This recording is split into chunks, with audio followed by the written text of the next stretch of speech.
Assalamualaikum warahmatullahi wabarakatuh. Selamat siang, salam sejahtera bagi kita semua. Selamat datang dalam diskusi webinar Elsam pada hari ini.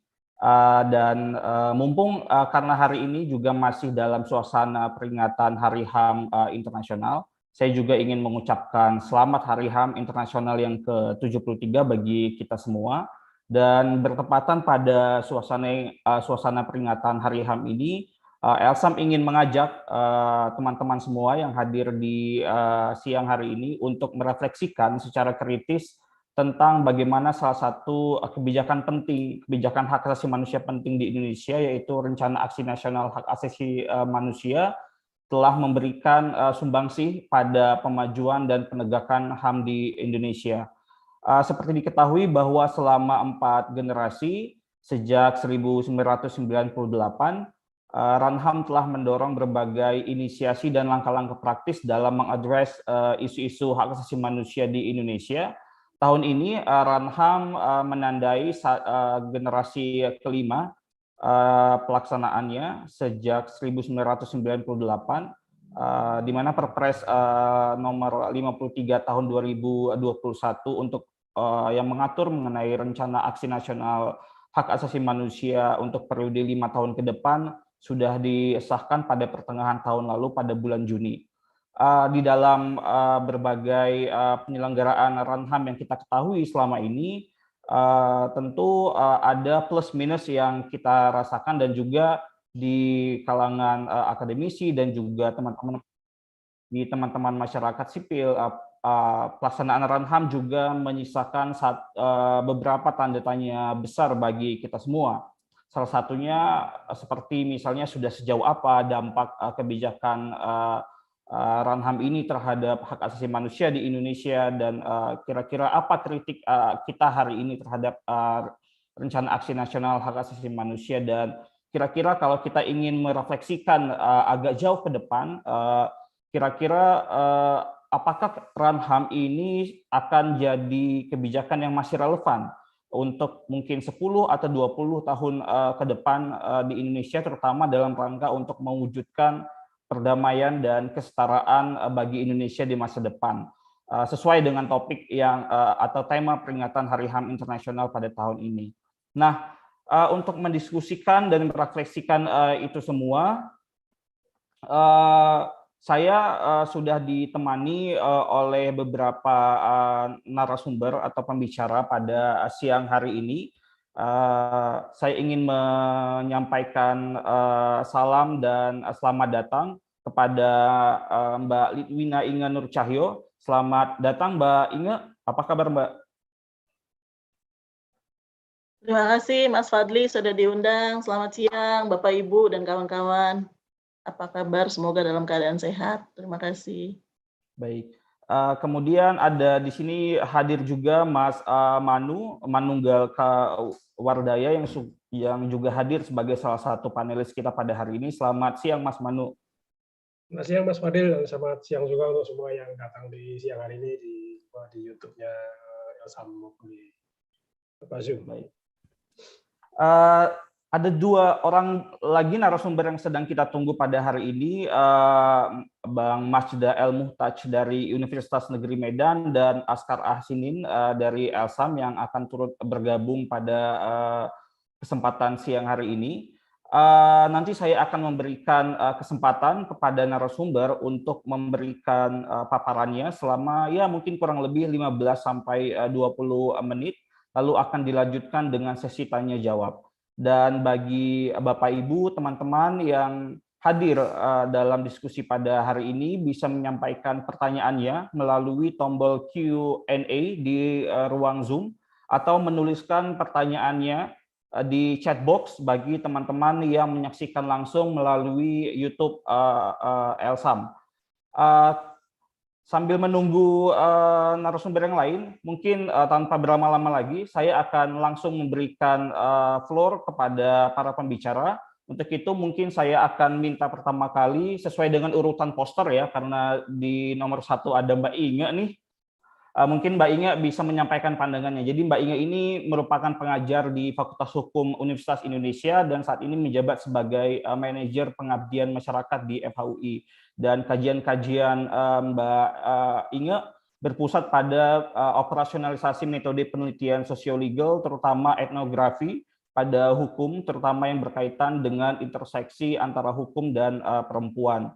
Dan S1 dan S3 Mbak Inge diselesaikan di Universitas Indonesia yang di mana studi doktoralnya mengeksplorasi tegangan antara negara dan masyarakat dalam memaknai identitas hukum sebagai alat untuk mengakses keadilan. Selanjutnya saya persilakan kepada Mbak Inge untuk menyampaikan paparannya. Silakan Mbak Inge. Baik, terima kasih Mas Fadli. Perkenalannya wow banget, saya jadi ngeri. Oke, Bapak Ibu dan kawan-kawan, saya izin untuk share screen. Jadi sebetulnya sharingnya mau ringan aja sih terkait dengan sebetulnya gini, ketika kita bicara soal human rights, hak asasi manusia, itu kan kemudian kepikir ya secara metodologis tuh, terus kemudian gimana caranya untuk misalnya kita menggali apa sih sebetulnya kebutuhan atau needs-nya gitu. Nah, barangkali dari pengalaman kami selama ini bekerja di lapangan gitu ya, kami menemukan sih bahwa seringkali kemudian tafsir, boleh ya dibilang tafsir ya, tafsir atas needs ini, atas kebutuhan atau kebutuhan untuk diakui hak-haknya ini seringkali kemudian meskipun kita bilangnya itu sebagaimana dalam kajian atau studi-studi terkait dengan hak asasi manusia, itu kan sebetulnya kan kita berpihak kepada masyarakat. Nah, tetapi karena memang tafsirnya dalam tanda kutip direbut atau dikelola sebagian besar oleh boleh dibilang saya juga termasuk gitu ya, jadi kita gitu yang memang adalah orang-orang yang memang paham soal isu-isu ini, sehingga kemudian kadang-kadang kelupaan nih gitu untuk menggali sebetulnya masyarakat itu needs-nya apa gitu. Nah, antropologi khususnya karena bidang saya itu antropologi hukum, antropologi itu sebetulnya mencoba untuk menawarkan atau menawarkan gitu ya opsi untuk hey balik lagi yuk gitu, nginjak tanah gitu, kira-kira begitu. Nah, jadi yang mau saya sharing kepada kepada kawan-kawan sekalian pada hari ini itu sebetulnya adalah lebih kepada ini antropologi ngomongnya kayak apa sih gitu ya. Terus kemudian dia dibantahnya gimana nih sama kajian HAM gitu. Terus sebaliknya juga apa kemudian sumbangannya yang bisa diberikan. Nah, terkait dengan antropologi mungkin di antara kita banyak yang juga tidak terlalu familiar, jadi kadang-kadang kalau saya ngobrol dengan beberapa kawan gitu suka ketukar-tukar gitu ya, bahwa itu yang antropologi itu yang kerjaannya gali-gali tengkorak orang ya. Enggak, bukan. Jadi ini kita mau ngomongin soal konteks antropologi, perspektif antropologis itu adalah perspektif terkait dengan pertemuan, karena saya spesifik antropologi hukum, jadi perspektifnya adalah pertemuan antara ilmu hukum dan ilmu antropologi sendiri, yang memang secara khusus itu bicara tentang bagaimana masyarakat itu berhukum gitu, atau bagaimana masyarakat creating the law, menciptakan hukum. Nah, bagaimana kemudian juga hukum itu berlaku di dalam masyarakat yang sangat dipengaruhi sekali dengan budaya. Jadi implementasinya itu sangat dipengaruhi sekali dengan nilai-nilai budaya dalam masyarakat itu. Sehingga kemudian ini salah satu contohnya gambarnya tuh yang sederhana tuh gambar soal helm gitu ya. Ini di Indonesia bukan sih gitu. Kadang-kadang kita kalau ngeliat orang gambar orang video gitu ya di Instagram atau di platform media sosial yang lain, kita suka bingung. Hebat ya, kok orang ini teratur sekali gitu di jalan raya. Ini di Indonesia bukan. Jadi kayak gitu. Padahal sebenarnya ini memang benar di Indonesia. Jadi itu persoalan bagaimana kemudian hukum itu dilaksanakan, itu juga dipelajari di dalam antropologi hukum. Nah, jadi kalau boleh dibilang standpoint-nya antropologi hukum itu kira-kira begini, melihat hukum sebagai hasil dari proses interaksi berpikir masyarakat, kemudian konsekuensinya karena dia merupakan hasil interaksi masyarakat, dia sifatnya sangat kontekstual, tergantung pada waktu, tempat, dan bagaimana kemudian kondisi dari masyarakat tersebut, konteks masyarakatnya. Nah, hukum yang diteliti di dalam ruang-ruang antropologi hukum itu adalah as it is dan as it should be. Jadi, hukum yang sebagaimana kita lihat, kita ketemu gitu ya, oh ternyata begini ya gitu. Padahal itu sebenarnya menurut orang hukum ih itu mah penyimpangan gitu. Tapi ya itu yang ada yang seperti itu gitu. Dan sekaligus juga kita belajar bagaimana yang idealnya. Jadi di antropologi hukum itu kita belajar dua sisi sebetulnya tentang hukum itu. Nah, dengan demikian bahwa sebetulnya karena hukum itu dilihat sebagai bagian dari masyarakat gitu ya, dari praktek-praktek atau dari misalnya nilai-nilai yang ada dalam masyarakat, bahkan kemudian kalau dalam konteks antropologi hukum, pluralisme hukum itu, keberagaman hukum itu jadi keniscayaan gitu. Jadi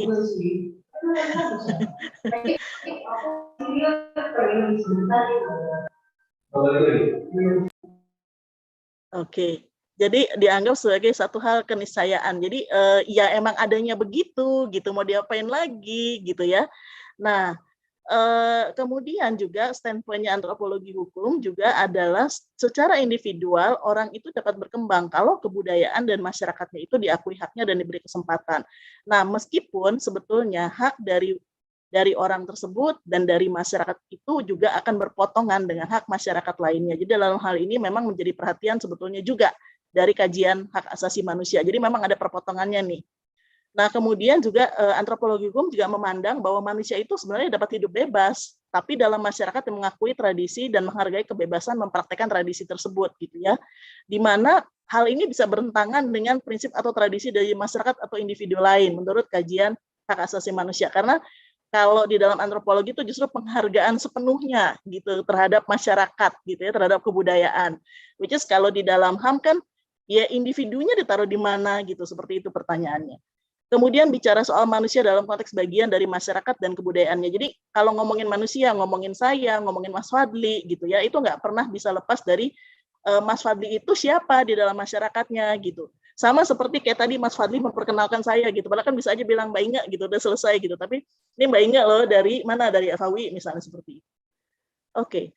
Nah, standpoint kajian hak asasi manusia itu kira-kira begini kawan-kawan, bahwa dalam kajian HAM pengakuan atas seperangkat hak yang melekat pada hakikat dan keberadaan manusia dan merupakan hal yang terberi given gitu ya. Kemudian bersifat universal, kemudian juga berupaya untuk melawan pembedaan yang terjadi karena keberagaman. Pembedaan, bukan perbedaan. Kalau perbedaan itu kan yang melahirkan keberagaman. Tapi bahwa karena perbedaan itu maka kemudian orang dibedakan, didiskriminasi. Kemudian menyadari bahwa hak dari individu atau kelompok akan berpotongan dengan hak dari individu atau kelompok lain. Kemudian, nah ini yang perbedaannya dengan antropologi adalah dalam konteks HAM kita bicara manusia itu dia lepas dari konteks latar belakang masyarakat dan kebudayaannya. Jadi yang didiskusikan, yang kita bicarakan selalu adalah si individu ini, hak dari individu ini, gitu seperti itu. Nah, terus problemnya adalah jadi antropologi itu kemudian bilang begini, ini ada Lovat artikelnya bahkan ya dari Asosiasi Antropologi Internasional, bahkan Asosiasi Antropologi Internasional tuh dia bilang gini, oke, kita itu kan ngomongnya selalu kontekstual, mikro ya gitu ya. Kalau HAM itu general gitu, sehingga kemudian seringkali justru aneh buat cara pandang mereka gitu ya, bahwa kok pada titik tertentu itu tidak menghargai justru bahwa manusia itu unik dalam budayanya gitu ya. Nah sebaliknya HAM itu mencoba untuk melihat ya individu adalah individu justru dengan keunikannya itu, sehingga kemudian dia harus dilihat secara terpisah dari konteks kebudayaannya. Kalau dia dilihat itu selalu kemudian gabung dengan masyarakatnya, ini kemudian akan menghilangkan justru keunikan dari individu itu. Nah, jadi apa yang dianggap sebagai HAM dalam satu masyarakat itu memang bukannya nggak mungkin, kalau kritiknya antropologi ya, bukan nggak mungkin dipandang sebagai tindakan antisosial justru bagi kelompok masyarakat tertentu, sehingga kemudian menimbulkan konflik.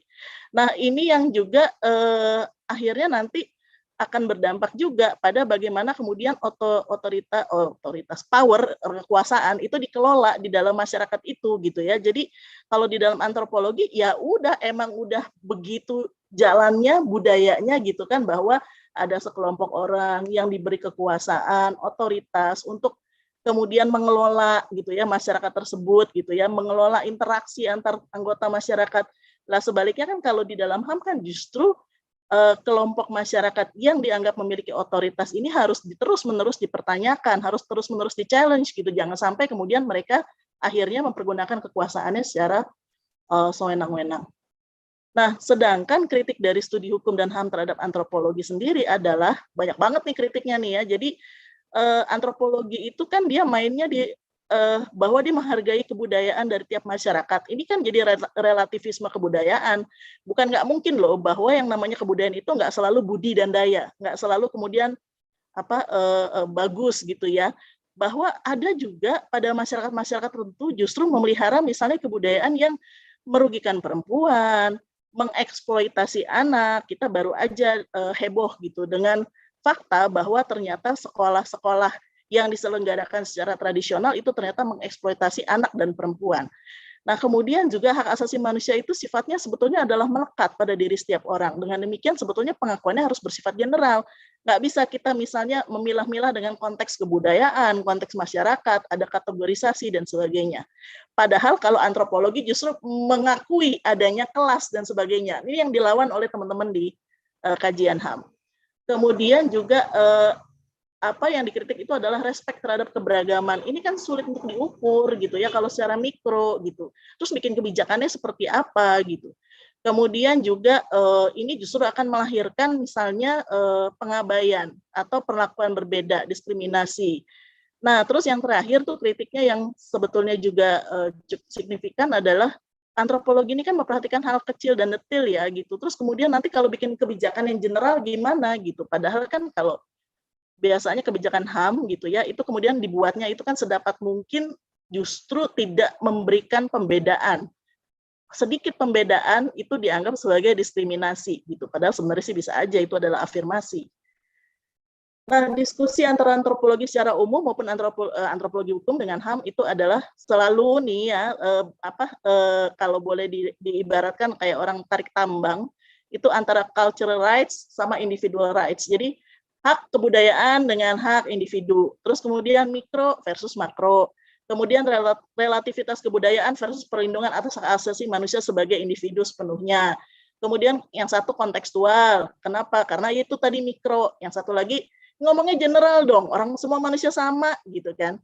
Terus sama-sama bicara tentang manusia tapi dalam konteks yang berbeda, karena yang satu ngomongnya itu selalu terikat dengan masyarakatnya, yang satu lagi ngomongnya sebagai individu. Nah, yang pasti dua-duanya itu sama-sama belum sepenuhnya terbuka terhadap isu pengalaman perempuan, kelompok rentan, maupun hak perempuan yang spesifik dan khas. Jadi, saya masih menemukan kajian-kajian antropologi yang sama sekali tidak bicara soal pengalaman perempuan. Sebaliknya, saya juga masih sering ketemu dengan teman-teman aktivis, mohon maaf ya, teman-teman aktivis HAM, yang ketika ditanya soal konteks HAM perempuan, itu juga masih kan sama aja laki-laki sama perempuan gitu. Padahal pengalamannya beda gitu. Oke. Nah, sumbangan substantifnya gitu. Jadi kita kan nggak boleh ngomong kritik aja ya, tapi kita harus ngomong positif. Oke, sumbangan substantifnya adalah mengungkapkan perbedaan atau keragaman sebetulnya di dalam masyarakat, termasuk dalam hal ini kalau kita bisa membuat keduanya itu kemudian bersinergi, kajian HAM dan antropologi hukum, jadi suara perempuan ini terutama perempuan dari kelompok rentan itu bisa terungkap secara khusus, sehingga kemudian akan terungkap soal needs dan grievances-nya. Jadi kebutuhan-kebutuhan khusus yang dialami oleh perempuan, penyandang disabilitas, lansia, terus kemudian juga anak gitu ya, sama kelompok rentan lainnya, masyarakat hukum adat gitu ya, sehingga kemudian akan clear sebenarnya kebutuhan mereka apa gitu. Inilah yang sebetulnya harus diakomodir di dalam pembuatan kebijakan terkait dengan HAM. Jadi bukan sekedar jargon bahwa melindungi berdasarkan GESI, melindungi kelompok rentan. Iya, tapi siapa? Kelompok rentan mana yang dimaksud gitu. Ini justru kan seringkali yang terjadi adalah pembuatan kebijakan dalam tanda kutip melindungi kelompok rentan, tapi yang dilindungi justru mana ada kelompok mayoritas gitu. Ini kan oke. Bentar lagi diberhentiin di Saima Fadli. Kemudian menyusun kebijakan yang berpihak kepada kelompok rentan termasuk perempuan dari masyarakat yang terabaikan. Nah, kenapa ini penting? Karena suara perempuan sering tidak dihitung. Padahal misalnya kalau kita membuat kebijakan terkait dengan perlindungan hak masyarakat adat misalnya gitu. Ini kan di dalam masyarakat adat itu kan sebetulnya kalau mau jujur itu terdapat juga lapisan-lapisan, kelompok-kelompok. Bahkan bisa terjadi bahwa kalau kita ngomongin perempuan, entitasnya juga beragam gitu. Ada perempuan adat yang boleh dibilang kelompok elit sehingga kemudian mereka punya bargaining power yang cukup. Ada yang justru dari kelompok yang justru kelas bawahnya sehingga kemudian boro-boro mereka punya akses terhadap sumber daya alam gitu ya, akses untuk mengambil keputusan saja tidak gitu seperti itu. Kemudian sumbangan lainnya adalah dengan meminjam semangat etnografi gitu ya, meskipun ini semangatnya aja ya, seringkali kemudian kalau teman-teman antropologi, kalau orang hukum, antropologi hukum itu melakukan kajian, seringkali kami dikritik gitu ya, enggak terlalu cepat, enggak terlalu mendalam gitu, kritiknya seperti itu.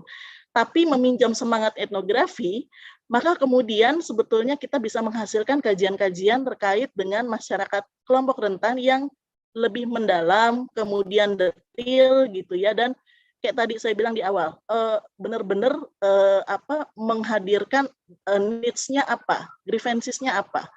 Kemudian pada isu masyarakat hukum adat dan relasi serta aksesnya terhadap sumber daya alam, kajian antropologi ini menyediakan ruang untuk mengungkapkan serangkaian nilai hidup yang dapat digunakan terkait dengan misalnya pelestarian alam, sekaligus juga untuk menjaga hak masyarakat ini untuk mengakses sumber daya alam tersebut. Nah, sumbangan metodologisnya adalah pertama, tentu dalam kajian-kajian berbasis antropologi, masyarakat itu diletakkan sebagai pemilik suara. Jadi datanya itu sifatnya benar-benar boleh dibilang saya nggak mau ngomong soal valid atau sahih atau dan sebagainya, tapi ini adalah representasi dari masyarakat itu sendiri. Kemudian sifatnya bottom up gitu ya, dan kemudian as it is. Jadi memang benar-benar apa yang dialami, apa yang dirasakan, apa yang diketahui. Kemudian memperhatikan hal kecil, detail, serta komprehensif, tapi kontekstual yang akhirnya menimbulkan kritik bahwa data kajian antropologi itu sifatnya mikro memang gitu ya. Tidak bisa langsung digunakan untuk hal yang sifatnya general, tetapi bisa digunakan sebagai bahan pertimbangan. Teman-teman kebayang, kalau misalnya beberapa daerah mengumpulkan, terus kemudian kira-kira polanya sama, nah masa iya gitu ya, enggak dikatakan bahwa itu kemudian memberi satu gambaran yang general. Nah, ini ada beberapa contoh sederhana saja, misalnya beberapa kajian yang kami lakukan terkait dengan kasus-kasus gender-based violence di Kupang, Rote, Atambua, Labuan Bajo, itu kami lakukan kajiannya pada 2015 sampai 2017. Itu hasilnya, jadi hasil etnografinya itu kemudian digunakan untuk rekomendasi kebijakan penanganan kasus di daerah, kemudian juga pengaturan dan pemetaan tentang pengaturan dan penerapan kebijakan perlindungan hak perempuan di perkebunan pada daerah Papua Barat dan Palangkaraya itu 2019 sampai 2021 saat ini, untuk diolah menjadi indikator yang perlu masuk dalam penyusunan peraturan daerah, anggaran daerah gitu dan sebagainya. Kemudian juga pemetaan tentang identitas hukum, dan kemudian juga kajian terhadap pengalaman para korban dan penyedia layanan di 5 negara. Nah, ini prosesnya sampai saat ini masih dilaksanakan karena memang karena penelitiannya basisnya adalah etnografi hukum, jadi memang harus dilakukan secara bertahap dan sangat intens. Terima kasih Mas Fadli, demikian sharing saya kembalikan kepada Mas Fadli. Ya, terima kasih Mbak Inge atas pembuka diskusi yang cukup reflektif, sangat kritis gitu, terutama kritik antropologis terhadap hak asasi manusia ini sebenarnya sudah banyak juga diutarakan oleh pengkaji-pengkaji terutama etnografis ya. Saya sempat baca bukunya Reza Banakar soal Rights in Context misalnya, yang mencoba untuk meletakkan hak asasi manusia dalam konteks ruang dan waktu. Kemudian ada Nicholas Blumley yang bicara tentang bagaimana kemudian geografi mempengaruhi bagaimana kita mempersepsi hukum dan mempersepsi apapun gitu ya. Nah, dan ini jadi satu titik poin yang menarik untuk didiskusikan pada hari ini. Apakah hak asasi manusia yang kita bicarakan hari ini sudah benar-benar merepresentasikan persepsi ruang hidup yang hari ini kita tempati gitu. Jadi kalau mau bicara tentang yang agak ke kiri-kirian misalnya, ya kita nggak bisa melepaskan basis materialis kita terhadap hak asasi manusia gitu ya. Nah, seperti itu.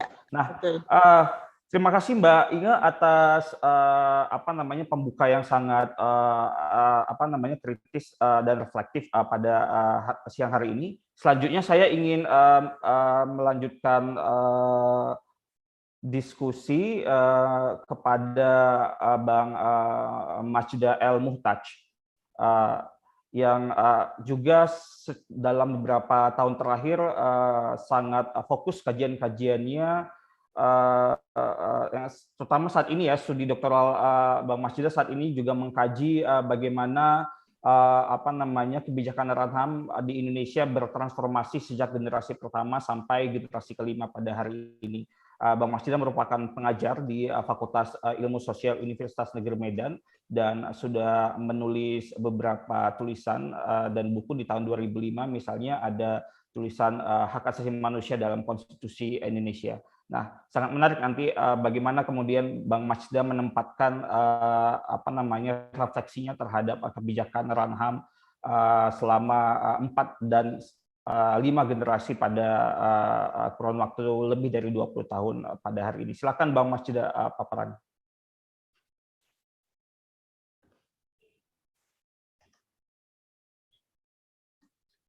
Terima kasih. Assalamualaikum warahmatullahi wabarakatuh. Selamat siang dan salam sehat untuk kita semua. Terima kasih Bang Fadli, bisa dipertemukan lagi. Ada, ini koordinator sepaham periode jadul 2010. Ya, ada Serikat Pengajar HAM, koordinator pertamanya Anggi Manunggal Wardaya. Ketemu kembali di sini, Bro Anggi. Salam kenal untuk Ibu Inge Nur Cahyo. Terima kasih kepada rekan-rekan. Saya mencoba untuk share screen ya.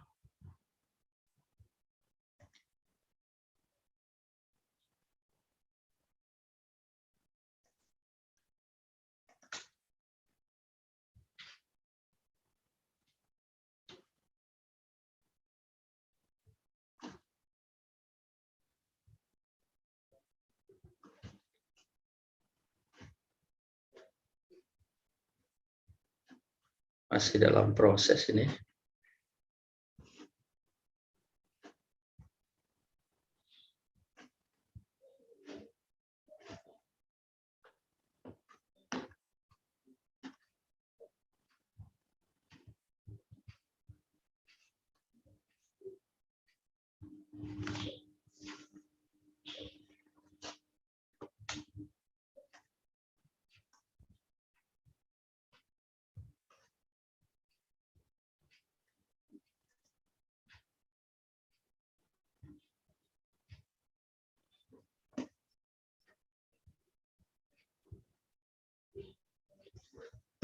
Bisa dilihat ya, Bang Fadli.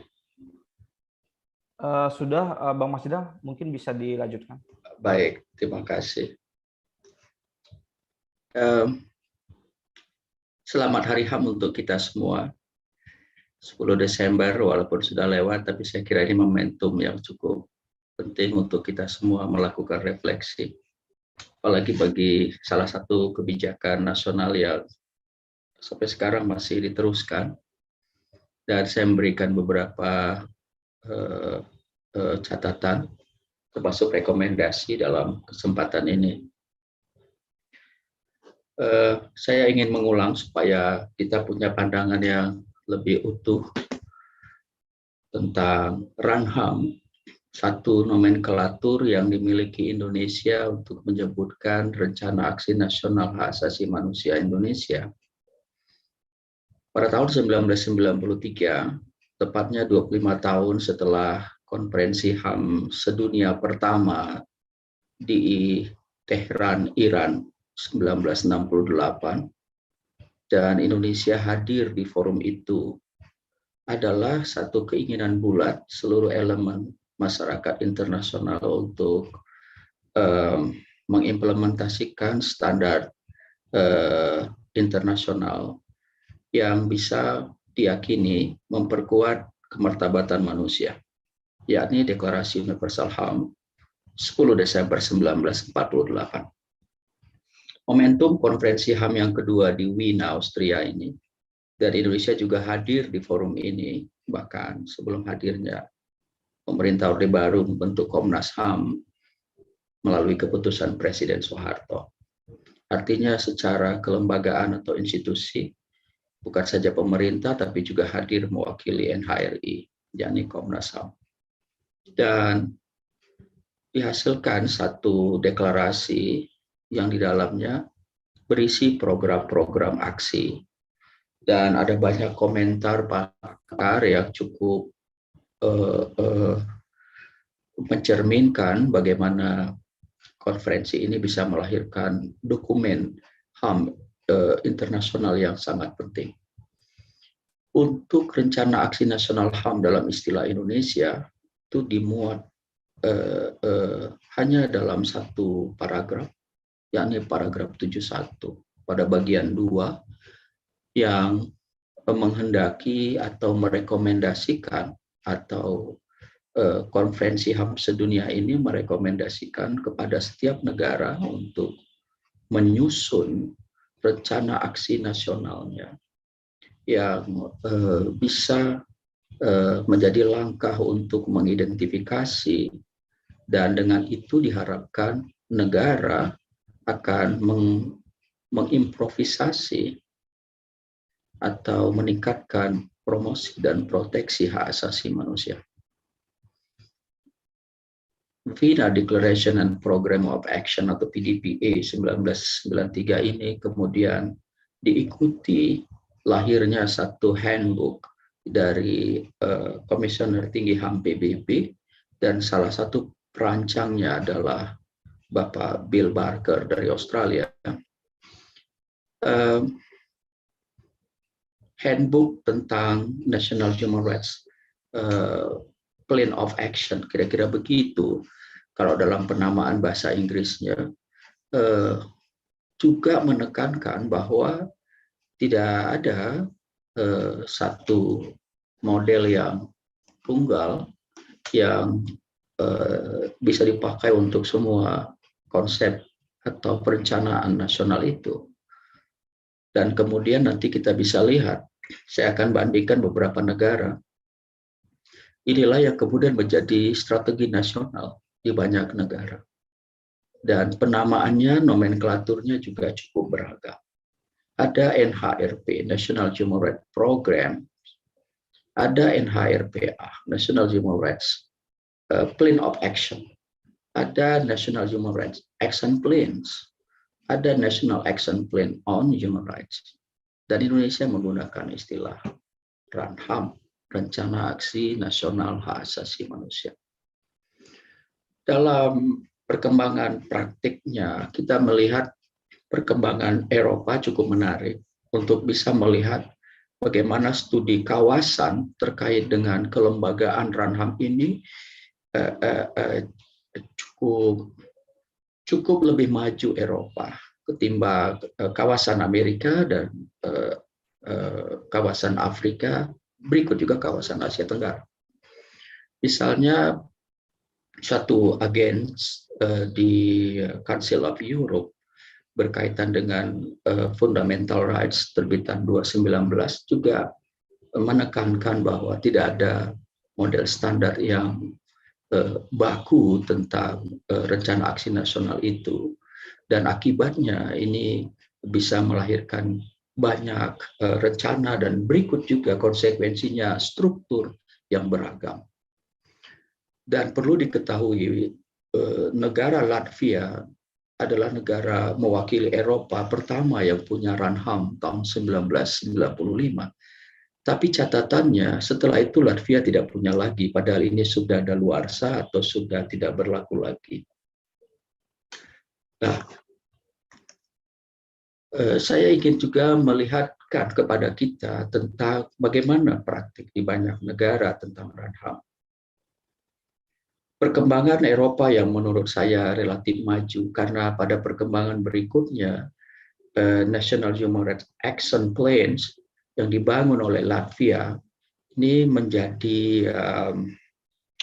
menjadi momentum penting sehingga Uni Eropa itu membangun rencana kerja terkait dengan HAM dan demokrasi, dan kemudian menetapkan satu mekanisme, ada komisioner yang bisa memastikan bagaimana taraf perkembangan dan pemenuhan kalau kita gunakan run HAM di banyak negara Eropa yang 27 negara itu.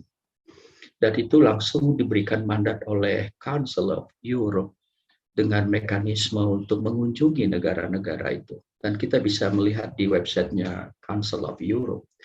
Dan beberapa laporan dari banyak negara yang dikunjungi oleh komisionernya itu cukup variatif juga, tidak tunggal. Jadi konteks negara tertentu, misalnya pada isu tentang diskriminasi, pada isu yang lain, Finlandia misalnya, itu konteksnya adalah konteks masyarakat asli. Nah, untuk African Union, Afrika Selatan adalah negara pertama yang memiliki, nanti akan bisa dilihat juga dengan negara yang lain ya. Tapi AFCEL itu relatif sama dengan Indonesia, berdiri pertama sekali tahun 1998 Ranham-nya. Tapi setelahnya juga tidak muncul Ranham di AFCEL karena mereka meyakini mereka cukup banyak juga punya rencana aksi pada isu-isu tertentu, terutama isu tentang perempuan dan konteks pertambangan, dan juga isu tentang rasisme. Mungkin karena dampak dari pernah ada konferensi HAM dunia yang berlangsung di Durban, Afrika Selatan. Kemudian yang ketiga kita bisa lihat praktek untuk Inter-Amerika, itu adalah Brazil. Contoh baiknya tahun 96 sudah punya Ranham sendiri dan menggunakan nomenklatur National Action Plan on Human Rights. Tapi juga belakangan Brazil dan bahkan organisasi regional Inter-Amerika juga tidak terlalu kuat atau energik seperti Eropa. Nah, untuk Australia ini unik ya, karena Australia mungkin perancangnya adalah Pak Bill Barker ya, jadi mereka termasuk negara-negara awal yang memiliki Ranham dan itu menjadi kebanggaan di Parlemen Australia. Bisa dilihat di website Parlemen tahun 1993. Dan kemudian mereka melakukan modifikasi cukup banyak sampai kemudian sebelum terbit Ranham 2012 yang dimiliki Australia, mereka memiliki baseline study. Nah, dalam konteks ini saya ingin berikan tekanan pada konteks studi dasar yang memungkinkan ada kerangka pikir yang lebih objektif dan empiris tentang situasi HAM, khususnya Australia. Bahkan Australia menghubungkan ada banyak masukan internasional dalam konteks UPR, sehingga Australia yakin 2012 mereka punya rencana aksi itu cukup kompatibel untuk improvisasi HAM di sana. Nah, saya juga ingin menyampaikan bahwa ternyata dalam perkembangan kekinian sejak 2014 atau dekade terakhir ya, 10 tahun terakhir, Ranham ini ternyata cukup progresif, Bang Fadli. Diminati oleh banyak negara. Jadi saya kira kalau ada yang mengatakan Ranham ini ketinggalan zaman, saya kira ini fakta yang lain lagi. Contoh, negara baru Georgia 1991 jadi negara baru. 2014 sampai 2020 mereka nyusun National Strategy for Protection of Human Rights sebagai nama Ranham mereka. Itu juga Maladewa, negara kecil dekat Sri Lanka itu. Dan mereka akui ini adalah Ranham pertama mereka. Mereka sebut sebagai National Human Rights Framework. Jadi mereka pakai nama kerangka kerja. Begitu juga Yunani. Ya, 2014 mereka punya Human Rights National Action Plan. Ukraina juga, dan mereka mengakui sekalipun dalam kondisi konflik internal dengan Federasi Rusia, tapi mereka yakin bahwa mereka punya National Human Rights Strategy sebagai penamaan Ranham mereka sampai tahun 2020. Yordania. Nah, Yordania ini unik ya, karena negara yang mendasari ideologi kepada Islam, dan salah satu pilar, bukan salah satu pilar utama dalam melandasi mereka punya national plan on human rights itu, bahkan dalam tempo 20 tahun, itu adalah hukum Islam atau Al-Quran sebagai pilar pertama, the first pillar dari national plan on human rights. Dan yang terakhir, Maret 2021, Erdogan mengumumkan bahwa Turki memiliki Ranham, sekalipun mereka baru menyusun ini sebagai ada sebenarnya implikasi dari kedatangan komisioner HAM dari Council of Europe untuk melihat situasi HAM di Turki, dan pemerintah Turki cukup yakin 2 tahun lebih kurang ke depan dengan action plan on human rights yang mereka susun, dan dokumen itu menurut saya cukup baik ya, terutama dari sisi monitoring dan evaluasi pada bagian terakhir dari dokumen yang dimiliki Turki.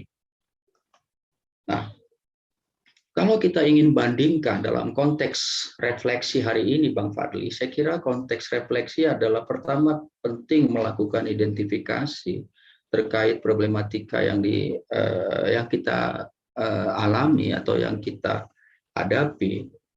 Untuk membandingkannya, saya kira kita harus fair. Indonesia sudah punya atau sekarang memasuki fase kelima, jadi kitalah satu-satunya negara di dunia dengan fase terbanyak.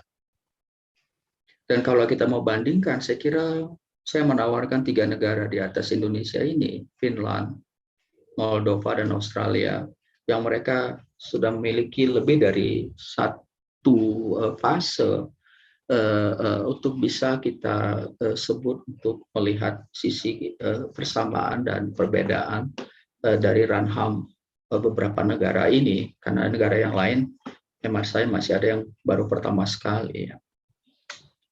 Kemudian kita sekarang berada pada 2 dekade reformasi, dan sejak pemerintahan Presiden Habibie almarhum sampai pemerintahan Presiden Jokowi periode kedua, Ranham itu menjadi bagian dari kebijakan nasional, atau lebih tepat kita katakan sebagai kebijakan HAM nasional itu sendiri.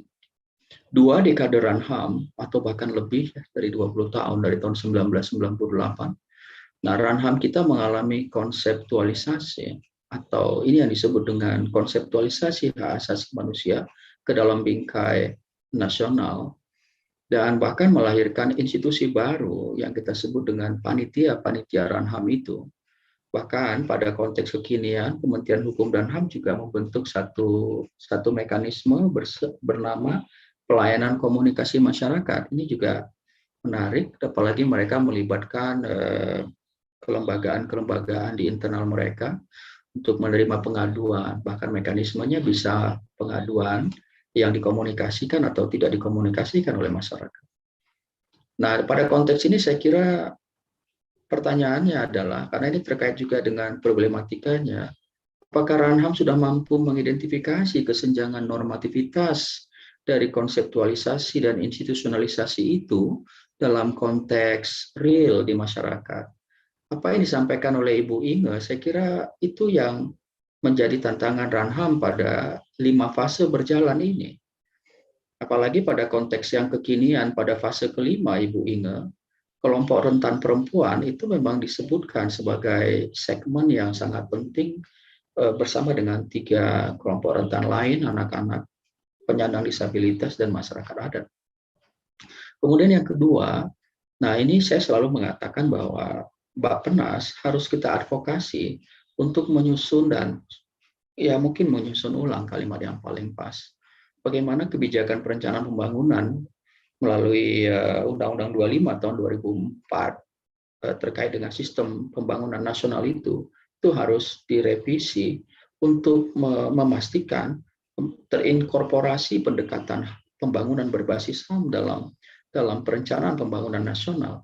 Karena kita melihat ada problematika kesenjangan pada nalar pembangunan nasional dari mulai SPN, RPJP, bahkan RPJMN sekarang sudah masuk periode yang kelima, termasuk RKP. Bahkan ini juga sulit diterjemahkan pada level daerah untuk bisa melihat RPJP daerah atau bahkan RPJM daerah. Nah, saya kira ada inkontinuitas pada konteks inkorporasi pendekatan HAM di dalam dimensi perencanaan pembangunan. Nah, kemudian yang terakhir adalah, saya kira ini juga termasuk 2 dekade yang kita jalani dan menimbulkan beberapa persoalan di dalamnya adalah dari kerangka formulasi, implementasi, pemantauan, penilaian, dan evaluasi RANHAM, masih ada dirasakan diskoordinasi pada pelibatan publik secara baik. Sering dilihat bahwa RANHAM ini elitis, dan ketidakmampuan kita membentangkan, melibatkan, bahkan mengundang kelompok di luar pemerintahan atau OMS untuk melakukan termasuk ya evaluasi yang terbuka dan sebagainya. Saya kira kita sangat minor pada dimensi itu. Termasuk juga dengan perguruan tinggi dan teman-teman yang lain, termasuk media. Nah, dalam konteks inilah saya kira saya memberikan rekomendasi 3 hal juga. Pertama, saya kira perlu rekonstruksi politik hukum HAM nasional Indonesia. Perlu dipahami bahwa RANHAM itu bukan pada konteks HAM ala Indonesia, tapi adalah satu tool atau satu alat untuk membantu negara memilih metode, menjalankan metode implementasi dan pemantauan HAM yang sistematis. Jadi adalah implementasi HAM di level nasional. Dan penguatan RANHAM pada mandat dari RANHAM, dari VDPA 93 adalah terbangunnya kolaborasi antara pemerintah dan masyarakat sipil. Kalau konteks partikularisasi yang diperkuat, yang dikhawatirkan justru salah tafsir terhadap HAM akan semakin melebar. Seperti pada fakta berikutnya, kukira nanti Bro Anggi akan bisa memperkuat itu, dan itu cukup meresahkan. Bahkan sampai hari ini beberapa elemen penyelenggara pemerintahan masih demikian juga. Jadi kalau Anda sudah punya hak, Anda punya hak tapi Anda jalankan kewajiban lebih awal. Jadi relasi hak dan kewajiban itu bahkan lebih mirisnya itu masuk sampai di pendidikan, materi ajar pendidikan sekolah di SD, bagaimana yang dikedepankan pada konteks itu tanpa membedakan pada dimensi kewarganegaraan atau dimensi kemanusiaan kita berbicara. Nah, ini saya kira penting untuk diluruskan. Kemudian yang kedua, nah di sini Bappenas, Bapeda itu perlu dukungan untuk memperkuat indikator realisasi pemenuhan HAM. Saya kira UHCHR juga memberikan banyak guideline yang memungkinkan inkorporasi pendekatan HAM, apalagi pada konteks RANHAM fase kelima ini ya, pada dimensi bisnis dan HAM ini akan menjadi masalah yang tidak ringan untuk menyepakati indikator realisasi pemenuhan HAM yang juga akan ditanggung-jawabi oleh korporasi. Kemudian terakhir, saya merekomendasikan RANHAM itu sesungguhnya melahirkan penguatan pada mekanisme nasional dan tindak lanjut yang efektif. Ini yang disebut dengan national mechanism and effective follow-up. Jadi memungkinkan sekali, apalagi sudah 5 fase atau 5 etape kita memasuki RANHAM, totalitas dari pelibatan masyarakat sipil dan NHRI ya, termasuk Komnas HAM, Komnas Perempuan, Ombudsman, ini penting untuk dibuka kerannya sehingga akuntabilitas negara dalam konteks realisasi kewajiban HAM-nya benar-benar berjalan secara strategis atau sistematis atau sebaliknya. Saya kira ini yang bisa saya sampaikan di forum yang hebat ini. Terima kasih, Bang Fadli, saya kembalikan. Terima kasih Bang Masda, terutama atas rekomendasinya ya yang cukup praktikal ya, bagaimana kemudian Bang Masda merefleksikan perjalanan tidak hanya perjalanan RANHAM dalam konteks Indonesia, tapi mengembalikan RANHAM dalam konteks kesejarahan Vienna Declaration and Plan of Actions gitu ya. Dan kemudian meletakkan beberapa konteks-konteks yang perlu dipikirkan ulang oleh Indonesia dalam rangka tadi kalau kata Bang Masda merekonstruksi kembali politik HAM ya, Indonesia gitu. Nah, Selanjutnya, mungkin saya akan meminta Mas Manu untuk presentasi paparannya. Mas Manu merupakan pengajar di FH Universitas Jenderal Sudirman dan banyak menulis topik-topik di seputar keadilan transisional dan pelanggaran HAM berat di masa lalu. Terutama ini isu yang sangat tertinggal jauh, bukan hanya tertinggal jauh, tapi dilupakan di dalam banyak generasi-generasi RAN-HAM periode-periode sebelumnya, bahkan sampai hari ini. Nah, kemudian bagaimana pandangan Mas Manu terkait dengan hal ini? Silakan Mas Manu. Oke, terima kasih. Bismillahirrahmanirrahim. Assalamualaikum warahmatullahi wabarakatuh. Salam sejahtera semua untuk peserta maupun juga teman-teman pembicara, Mbak Inge, Bang Mas yang saya hormati, dan juga tentu saja Fadil. Paparan saya sudah terlihat ya, Bang Fadil. Sudah, Mas. Nah, tadi kalau Mbak Inge dari konsep keilmuannya tentang antropologi hukum dan bagaimana melihat hak asasi manusia. Kemudian Bang Mazda sangat historical, ya cukup luas, praktek-praktek di berbagai negara dan Indonesia. Nah, saya akan mungkin lebih kepada peraturan presiden yang baru dihasilkan mengenai rencana aksi nasional hak asasi manusia. Namun saya juga sebetulnya berangkat juga dari hal yang sama dengan Bang Mazda tadi mengenai sejarah ya sedikit. Tadi sudah disampaikan, saya kira tidak perlu diulang bagaimana Vienna Declaration and Program of Action 93 itu menjadi cikal bakal dari adanya RAN-HAM ini, dan betul sekali bahwa setiap negara itu punya ciri khasnya, jadi tidak ada satu resep untuk semuanya. Setiap negara itu unik di dalam merencanakan aksi hak asasi manusianya karena memang situasi politik, kemudian juga budaya, semuanya berbeda. Nah, sebagaimana tadi dikatakan oleh Bang Mazda, ya, Komisioner Tinggi PBB punya guidelines, handbook begitulah di dalam penyusunan RAN-HAM ini atau Human Rights National Human Rights Plan of Action. Gitu.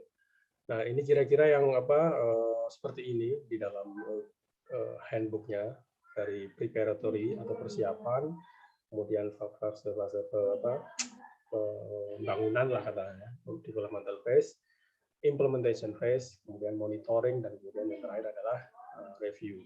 Kita bisa melihat di sini preparatory atau persiapan, ya, ada konsultasi dengan pemerintah, ya, konsultasi dengan NGO dan interest groups, ya, kelompok-kelompok kepentingan, kemudian juga ada bagaimana adanya dukungan pemerintah di situ, dan juga public announcement, ya, dipublikasikan gitu. Developmental phase ada di situ pertemuan yang semakin frequent atau sering, ya. Kemudian juga isu antara lain konsultasi juga dengan NGO lagi di situ, dengan asumsi karena dia udah ada public announcement, maka akan lebih banyak NGO, ya, kalau sekarang mungkin CSO lah ya yang lebih istilah lain juga. Kemudian juga kelompok-kelompok yang tertarik atau punya kepentingan dengan ini. Nah, kemudian juga di sana ada draft plan, sudah mulai draft rancangannya itu. Nah, implementation phase, nah saya kira kita itu sekarang ada di sini, ya, karena disitulah launch plan-nya diluncurkan tengah tahun 2021, kita di tahun pertama.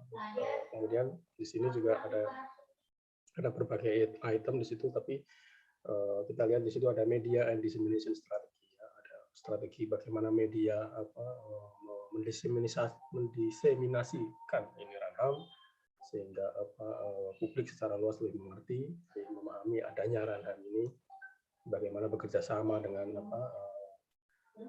partner di dalam pelaksanaan ini. Monitoring di sana tahap selanjutnya adalah pemantauan. Ya, di situ ada masukan dari masyarakat sipil antaranya, ya, kemudian feedback atau umpan balik dari pelaksananya. Dan yang terakhir adalah review. Ya, sebagai kebijakan ini juga ada review, ada ulasan, ada tinjauan, ya, evaluasi. Nah, disinilah yang ini kira-kira prosesnya seperti ini, ya, menurut United Nations. Nah, prinsip-prinsip umumnya secara tuntas seperti ini ada menekankan pentingnya proses ya. Seperti diketahui bahwa kenapa harus ada Ranham ya, padahal semua hak asasi manusia ya harus diaksikan ya, harus ditindaklanjuti atau dipromosikan, kemudian juga dilindungi dan sebagainya. Tapi kita sebenarnya bicara di sini adalah emphasize juga ya, kalau Ranham itu tidak sekedar rutin, karena kalau kita bicara dalam perspektif konstitusi, kali semua hak asasi manusia ya semuanya harus di action kan, dilaksanakan. Tapi Ranham itu lebih pada apa ya, titik beratnya. Jadi kalau kita bicara titik berat, kita bicara priority ya, kita bicara apa yang mesti didahulukan lah, apa yang disebut dengan percepatan, diakselerasikan. Nah, di situ beberapa items dari pentingnya proses, kemudian harus punya komitmen juga terhadap standar-standar universal ya, tidak kemudian istilah orang Jawa itu sekarang pedewek, harus universal rights standard istilah diterapkan. Kemudian adanya di situ juga action orientation, jadi berorientasi aksi, ya, memang tindakan, dan kemudian public participation, bagaimana publik atau masyarakat umum itu bisa taking part dari preparatory sampai kemudian review. Nah, itu bagaimana prinsip umumnya yang mestinya ada atau menyelimuti dalam suatu rencana aksi hak asasi manusia. Nah, bagaimana dengan peraturan Presiden 53 tahun 2021 ini yang menjadi Ranham? Kalau pakai istilah apa sih, istilah yang sering dipakai itu generasi kelima gitu ya. Kita tuh Ranham generasi kelima dari sejak pertama kali kita punya Ranham tahun 99 ya, Bang Mas ya. Nah, kita itu sudah sampai ke fase implementasi Ranham. Ranham itu menjadi pedoman kalau kita bicara secara normatif ya, menjadi pedoman kementerian, lembaga, dan pemerintah daerah dalam menyusun dan merencanakan, melaksanakan evaluasi aksi HAM. Jadi menjadi guidelines. Kemudian seperti tadi dikatakan, dia menjadi kegiatan percepatan, artinya kegiatan khusus di luar kegiatan rutin. Sesuai dengan konstitusi seperti tadi saya katakan, semua hak asasi manusia ya harus dihormati, dilindungi, dipenuhi, dipromosikan, dimajukan oleh negara. Di sini Ranham itu sebenarnya lebih kepada akselerasi, artinya ada yang perlu dicepatkan. Nah, terkhusus tahun 2021 sampai 2025, 4 sektor yang menjadi priority di situ adalah perempuan, anak, penyandang disabilitas, dan masyarakat adat. Nah, beberapa garis bawah yang bisa saya sampaikan di sini dari amatan sederhana saya di preparatory phase ya, di dalam tahap persiapan, sebagaimana kalau dikatakan di dalam public announcement tadi, dikatakan di dalam handbook yang dikeluarkan oleh OCHR ya, OHCHR ya, Komisioner Tinggi PBB, adanya public announcement di tahap preparatory phase. Jadi publik menjadi tahu, diumumkan, diworo-worokan. Nah, ini apa kesan yang saya tangkap di sini, tidak ada pengumuman yang cukup atau adekuat di dalam pembuatan persiapan Ranham ini. Ini bisa kita bandingkan ya, kalau di dalam Komnas HAM ya, di lembaga Komisi Nasional Hak Asasi Manusia itu ada ketika menyusun standar nasional dan prosedur, Komnas HAM itu melakukan di announce ke publik gitu ya, melalui media massa, melalui web, melalui situsnya Komnas, bahwa Komnas itu menerima masukan dari masyarakat. Nah, ini yang tidak, atau mungkin saya salah lihat ya, tapi kesan saya punya amatan saya tidak ada public announcement yang cukup di sini. Kemudian consult with NGOs dan interest group. Ya. Nah, di sini memang kebetulan saya juga mengikuti diskusi Ranham yang diadakan Elsa beberapa hari yang lalu dari Ibu Urut itu kalau nggak salah, CSO Kementerian Hukum dan HAM juga menerima masukan dari mitra Kementerian Hukum HAM. Tapi apakah memang di sini pertanyaan saya adalah apakah tidak ada public announcement sehingga mereka yang bisa jadi luput dari yang selama ini belum jadi mitra gitu ya oleh Kementerian Hukum dan HAM itu tidak bisa terdengar gitu apa aspirasi mereka. Karena yang saya tahu juga banyak CSO kelompok masyarakat sipil tidak mengetahui ini, kemudian juga akhirnya ketika mengetahui ada diskonten ketidakpuasan ya, kenapa isu ini tidak masuk, kenapa tidak bisa memengaruhi kebijakan. Nah ini saya kira di dalam taraf preparatory-nya itu tidak ada public announcement yang cukup di sini. Nah, apakah di sini makanya pertanyaannya ada upaya menjaring konsultasi dengan NGO dan interest group yang lebih luas. Jadi mengapa ada yang sampai tidak mengetahui. Nah, seperti apa juga kita tidak tahu karena seperti konsultasinya mungkin apakah Kementerian Hukum dan HAM hanya mengundang yang itu saja tanpa melakukan announcement yang lebih luas gitu ya. Misalnya dengan akademisi begitu. Saya kebetulan tidak tahu ya begini adanya Ranham ini. Mungkin saya mewakili universitas yang kecil, kalau Mbak Inge dari UI barangkali karena dekat kementerian itu di sebelahnya lah di satu kota. Bang Masda di kota besar juga di Medan. Nah, kami yang dari daerah katakanlah begitu, dan juga barangkali CSO atau LSM di daerah mungkin seperti kami juga yang tidak mengerti untuk ini, sehingga karena tidak mengerti ya tidak bisa taking part, tidak bisa mengambil bagian dari untuk mengambil kebijakan. Nah ini kalau saya boleh mengambil contoh baik dari Komnas HAM itu ada undangan masukan publik, jadi siapa saja bisa memberikan masukan kepada Ranham yang sedang dirancang maupun sedang dipersiapkan, tanpa harus misalnya diundang oleh Menteri Komnas HAM. Semua bisa menyalurkan dan mestinya ini tidak begitu sulit ya, apalagi kita di era information technology, mestinya itu bisa untuk dilaksanakan seperti itu. Nah kemudian di taraf fase development itu yang menjadi amat saya seperti tadi ya, berkonsultasi dengan NGO dan interest group yang lebih luas. Ketika pertama boleh jadi punya mitra lah yang sudah terawat hubungan baiknya.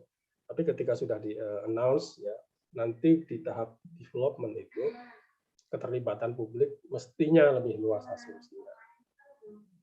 Ya, mestinya lebih luas. Jadi kalau ketika di dalam tahap pengembangan ini konsultasinya hanya itu aja, kelompok-kelompok itu aja, itu juga sebetulnya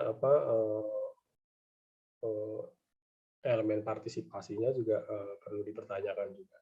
Kemudian kalau menurut handbook itu juga ya, mestinya ada public meetings dan hearings, public hearings itu bagaimana misalnya Kementerian Hukum itu melakukan kalau di kita itu seminar lah ya, touring ke daerah misalnya untuk merancang mempersiapkan Ranham 2021-2025. Apakah itu dilakukan secara adekuat, secara cukup memadai sehingga masyarakat ya itu bisa memberikan masukan, apakah misalnya ada seminar yang membahas Ranham 2021 sampai 2025. Ya, ini yang saya barangkali saya salah, tapi saya tidak melihat itu secara luas dilakukan, setidaknya secara intensif atau masif dilakukan. Nah, kemudian juga di dalam development phase ini establish links with other national planning activities. Jadi kalau kita bicara hak asasi manusia di sini berkaitan dengan apa yang berbau-bau program project begitu ya. kita setidaknya di dalam Kementerian HAM ada kota kabupaten peduli HAM. Saya kira mestinya juga sudah diintegrasikan di situ. Tapi juga ada yang lain, ada misalnya Human Rights Cities yang setidaknya Komnas HAM, kemudian juga dari CSO itu menggarap ini dan menjadi semacam agenda tahunan untuk kota ramah HAM itu, kota Human Rights Cities. Nah, apakah ini juga diinkorporasi ke situ, ya, sehingga isu-isu yang menjadi fokus di dalam Ranham itu juga sinergik dengan apa yang menjadi Human Rights Cities. Terlebih kalau kita melihat Perpres ini, ya, Ranham itu juga menyasar seperti tadi dikatakan untuk pemerintah daerah, ya, untuk local government. Nah, sedangkan kalau kita bicara local government, ya, dan dikaitkan dengan tadi handbook panduan dari PBB, antar satu daerah dengan daerah yang lain bisa jadi berbeda isunya.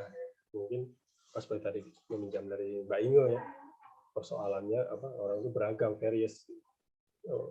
Ada daerah tertentu yang punya persoalan dengan indigenous people, ya. Ada daerah lain yang mungkin ada tapi less, gitu. Ada soal pembakaran hutan, ya, tapi di daerah lain enggak. Nah, apakah ini juga perlu dipertanyakan ketika Ranham itu juga satu resep untuk semua, gitu. Apakah itu bisa diimplementasikan, ya, di lapangan sesuai dengan urgensi masing-masing daerah. Nah, ini kemudian ini yang saya berusaha menangkap tadi yang Mas Fadil katakan, ya, mengenai studi saya tentang pelanggaran berat hak asasi manusia. Nah, di dalam UN Human Rights Council, di dalam yang mengkaji mengenai UPR, ya, Komnas HAM itu memberikan semacam rekomendasi, gitu, ya, kepada pemerintah Indonesia to eradicate impunity dan memprioritaskan penyelesaian pelanggaran berat hak asasi manusia, kebebasan beragama, kebebasan berekspresi, dan penghapusan pidana mati. Nah, itu juga menjadi rekomendasi dari Komnas yang menurut Komnas HAM mendesak untuk dimasukkan di dalam kebijakan negara. Kemudian di rekomendasi Komnas tahun 2018 juga penyelesaian pelanggaran berat HAM itu masuk di dalam prioritas, bahkan yang pertama, ya, selain intoleransi dan kebebasan beragama, konflik agraria, dan penguatan kelembagaan. Nah, keempat ini tidak ada yang masuk di dalam Ranham atau dalam Perpres 53 tahun 2021 ini. Tidak ada yang masuk, walaupun kalau kita melihat penjelasannya pemerintah, misalnya katakan dikhawatirkan nanti akan terjadi tumpang tindih dengan penyelesaian yang telah upaya penyelesaian yang telah dilakukan oleh pemerintah. Kemudian bahwa kewenangan, ya, bersalah soal kewenangan untuk Komnas HAM dan sebagainya. Kemudian juga dibatasi agar fokus tidak melebar. Nah, ini namun sebetulnya bisa secara kritikal, ya, bahwa penyelesaian itu tidak sekedar penyelesaian secara yudisial atau penyelesaian melalui hukum pidana aja, tapi bagaimana misalnya kalau kita kaitkan dengan pelanggaran berat hak asasi manusia itu kelompok-kelompok rentan, kelompok korban itu juga bisa masuk ke dalam Ranham. Nah, tapi sayangnya kalau kita membaca Ranham dan juga lampirannya, misalnya perempuan itu tidak menyebutkan misalnya perempuan korban pelanggaran berat hak asasi manusia. Sebenarnya banyak juga teman-teman CSO yang sangat aktif untuk advokasi maupun juga proses healing maupun pendampingan, ya, korban-korban mereka yang sudah lansia juga, ya, kelompok-kelompok lansia lanjut usia itu juga sebenarnya adalah vulnerable groups, ya, kelompok-kelompok yang rentan, dan itu nggak masuk di dalam Ranham. Nah, kemudian implementing phase, ya, peraturan seperti tadi saya katakan kita sudah sampai di dalam pelaksanaan. Nah, di dalam implementation pelaksanaan itu mestinya ya menurut PBB itu ada human rights education, pendidikan HAM-nya. Kemudian media dan dissemination strategy. Bagaimana diseminasi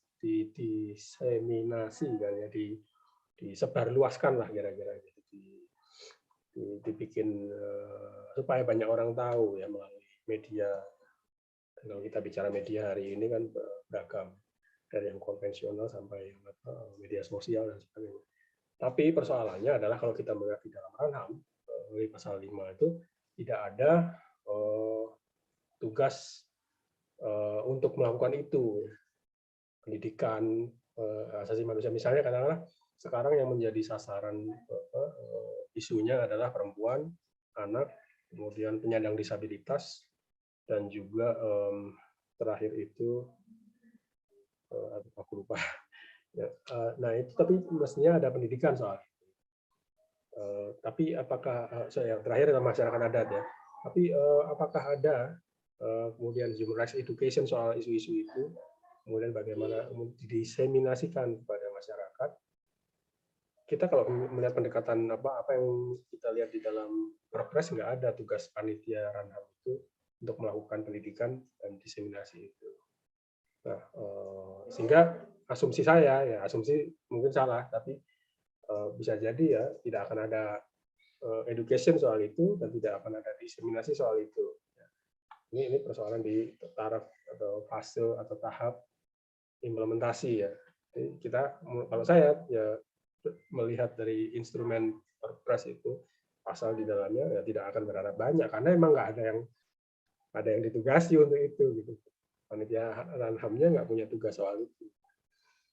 Ini screenshot saya soal di dalam pasal 5 ya, A, B, C gitu ya. Sini merencanakan, mengordinasi, memantau, evaluasi pelaksanaan. Tapi apakah ada di sini mengedukasi, melakukan edukasi? Tidak ada. Nah, kalau kita bicara misalnya publikasi aja ini, huruf C itu laporannya, hanya laporan capaiannya.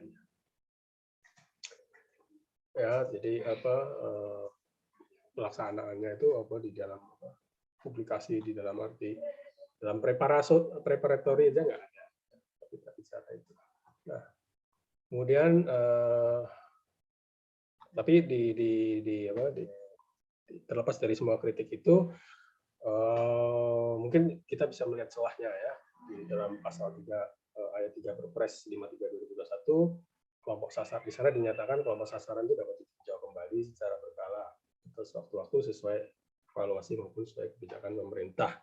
Nah, di sana misalnya kalau aspirasi teman-teman dari pelanggaran berat hak asasi manusia mungkin bisa dimasukkan isu perempuan korban berat. Kemudian juga disabilitas ya. Nah, disabilitas itu disabilitas mereka yang yang terjadi karena pelanggaran berat HAM, atau juga justru di sini memaknai ditinjau kembali ini dengan menambahkan ya, misalnya lansia atau kelompok korban pelanggaran berat hak asasi manusia. Memang ditinjau kembali ini perlu interpretasi ya, nanti pertarungan wacana juga apa yang disebut dengan ditinjau kembali ini. Apakah artinya bisa direvisi ya, dirubah atau ditambahkan itemnya. Nah, saya kira rekomendasi saya satu aja. Jadi kedepannya ketika menyusun Ranham itu kementerian atau pemerintah tentu saja, karena ini peraturan presiden itu kan pemerintah. Presiden adalah pemegang kekuasaan pemerintahan menurut Undang-Undang Dasar itu, kalau menurut Undang-Undang Dasar 45. Jadi ini pemerintah ya, karena Kementerian Hukum dan HAM itu juga adalah di bawah pemerintah. Sarannya untuk pemerintah adalah persiapan dari persiapan juga review itu mengikuti panduan lah ya, guidelines dari United Nations, sehingga persoalan-persoalan yang kemudian ditemui ya, bagaimana masyarakat merasa nggak dilibatkan, kemudian isunya tidak merasa ada isu yang dikesampingkan, itu berikut eksplanasinya mengapa tidak dimasukkan, menjadi lebih terkomunikasikan dengan baik. Dan juga bagaimana apa yang sekarang dilakukan, apa yang tengah ongoing sekarang ini, tahap implementasi itu juga akan bisa diketahui oleh publik. Ya. Sekarang secara sederhana, apakah ada situs Ranham sih yang di Kementerian Hukum dan HAM yang secara khusus ya kita mengerti seperti semudah kita sekarang mengerti perkembangan COVID-19 itu kan ada kematian sekian ya, kemudian terinfeksi total dan sebagainya. Enggak ada seperti itu. Demikian Bang Fadil, maaf kalau terlalu lama. Saya kembalikan waktunya pada Bang Fadil.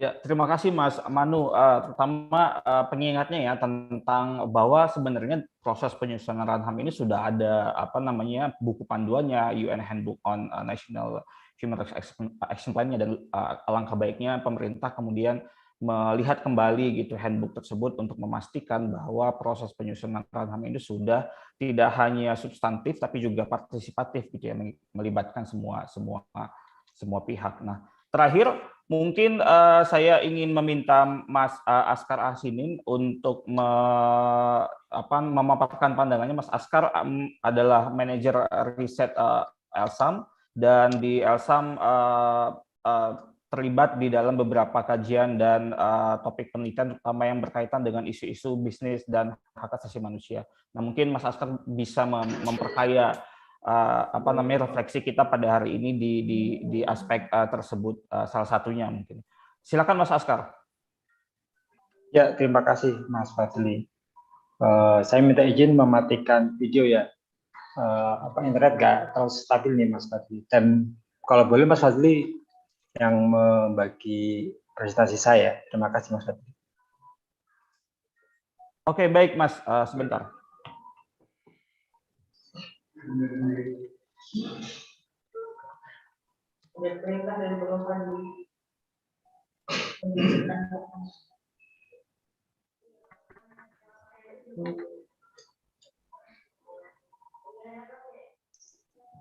Oke, sudah terlihat. Oke.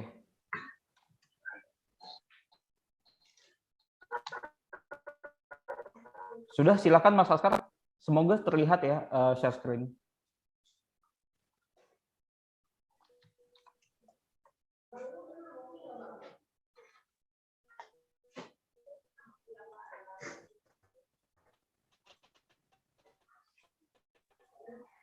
Ya, silakan Mas Askar.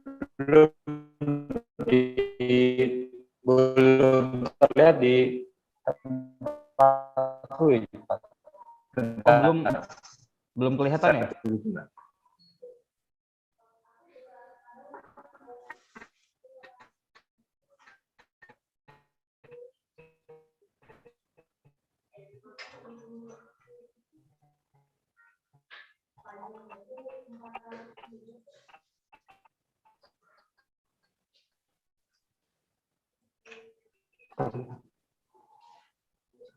Oke, sudah kelihatan, Mas?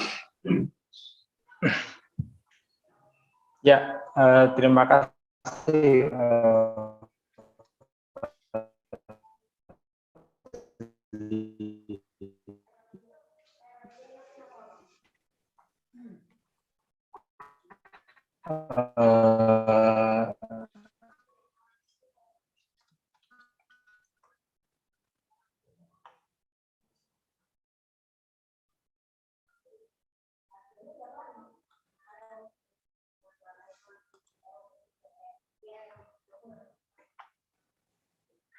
Oke, ini tampaknya Mas Askar masih sinyalnya masih agak ini ya. Oke, udah balik lagi. Silakan Mas Askar. Ya, bentar, Pak.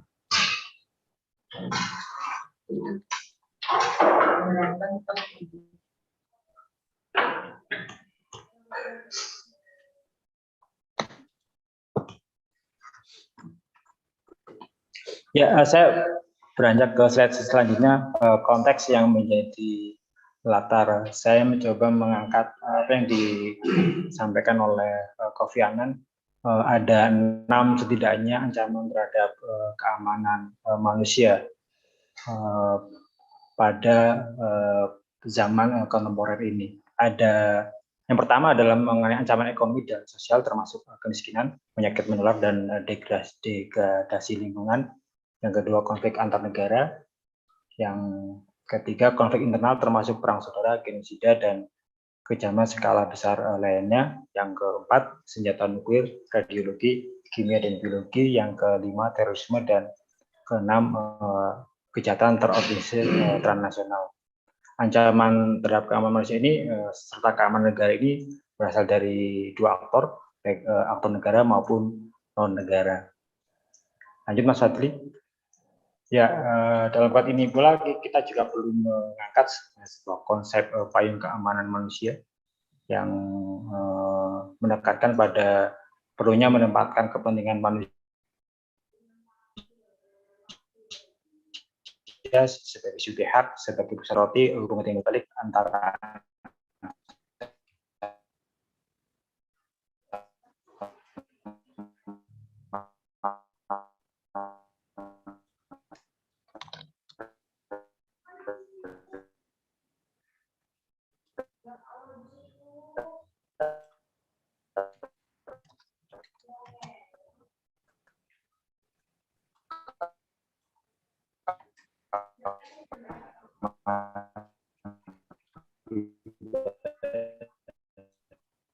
Halo Mas Askar, mohon maaf ini suaranya terputus-putus Mas Askar.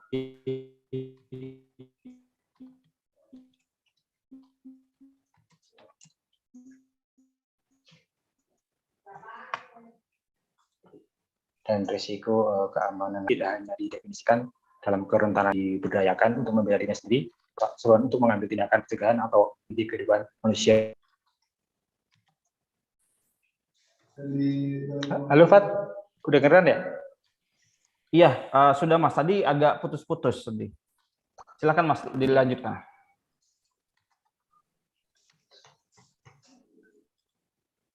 Ya, ini sebuah konsep payung soal keamanan manusia yang tidak hanya menekankan pada kerentanan kita sebagai manusia, manusia yang bisa memberdayakan dan untuk membela dirinya sendiri. Artinya karakteristik utama dari perdebatan tentang keamanan manusia adalah seruan untuk mengambil tindakan pencegahan atau pemulihan komunitas dunia terhadap semua jenis ancaman terhadap inti kehidupan manusia. Dalam titik ini mengemuka konsep tanggung jawab untuk melindungi atau responsibility to protect, dan ini akan kemudian menjadi basis untuk mengembangkan prinsip-prinsip PBB tentang bisnis dan hak asasi manusia. Lanjut Mas Fadli, ini ada peneliti Ken Rocks dari University of Toronto. Memang saat ini kita hidup dengan dunia yang kaya dengan hak asasi manusia, namun demikian sayangnya kita hidup di dunia yang miskin dalam pemulihan. Memang sejak Perang Dunia Kedua, dunia lebih peduli terhadap hak asasi manusia, banyak hukum internasional dan domestik atau nasional baru diberlakukan untuk menjamin hak asasi manusia. Namun pemulihan tidak dijamin sebagaimana mestinya, meskipun juga pemulihan diperintahkan oleh hukum, namun seringkali gagal memperbaiki pemulihan atau kerusakan yang terjadi akibat pelanggaran hak asasi manusia, termasuk mencegah terjadinya pelanggaran hak asasi yang baru. Dalam konteks ini mengemuka apa yang disebut dengan inflasi hak asasi manusia ya. Kita memang seringkali terlalu banyak menambah daftar hak asasi manusia, namun ada juga pertanyaan apakah kita juga terlalu sedikit memiliki hak asasi manusia, dan apakah hak yang kita miliki atau yang kita dapat atau yang dapat kita miliki memang telah memenuhi tujuan yang kita inginkan.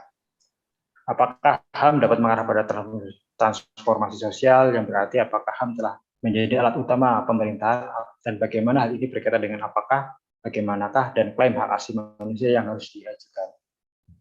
Pertanyaan ini memang terus mengemuka dalam perdebatan HAM. Hal ini berkaitan dengan perdebatan tentang manfaat substantif dari hak asasi manusia tertentu atau pendekatan tertentu terhadap hak asasi manusia secara keseluruhan. Sementara itu, jika kita memiliki terlalu banyak HAM, maka ini mungkin relevan dengan argumen yang seringkali diajukan bagaimanakah klaim HAM yang baru itu atau mengaku jenis klaim tertentu sebagai HAM. Kemudian permasalahan ini seringkali bermuara dan berkaitan dengan membuat keputusan atau kebijakan tentang hak asasi manusia yang harus diakui atau dapat dilakukan klaim. Tadi sudah saya sampaikan fenomena invasi HAM, kekhawatiran bahwa kita mungkin memang memiliki terlalu banyak hak sehingga seringkali muncul kekhawatiran tentang apa yang disebut dengan invasi HAM. Ini memang menunjukkan kekhawatiran kita bersama. Banyak sekali klaim hak bisa diklaim, namun persoalannya akan mengalami devaluasi HAM. Ini James Nichols menyatakan bahwa memang terlalu banyak hak akan menyebabkan devaluasi mata uang hak. Jumlah HAM dengan kata lain dianggap terbalik dengan nilainya. Yang ketiga adalah klaim HAM.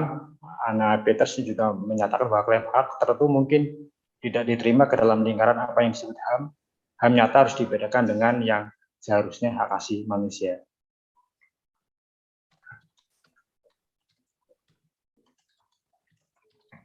Ya, terus Mas Fadli, mengapa invasi HAM menjadi penting kita persoalkan? Karena memang sekarang bermunculan 3 topik utama fenomena HAM baru. Yang pertama adalah soal dimensi pengakuan. Pengakuan HAM baru difokuskan pada pengakuan, ini bermula dari gagasan, kemudian kemunculannya di dalam banyak perdebatan dan ada pengakuan serta teknik untuk mencapai pengakuan, pendekatan perjanjian, pendekatan hukum kebiasaan internasional, dan pendekatan dedikasi. Dan yang ketiga mengusulkan cara pandang baru dalam penciptaan HAM baru yang dengan tradisionalisme yang berbeda.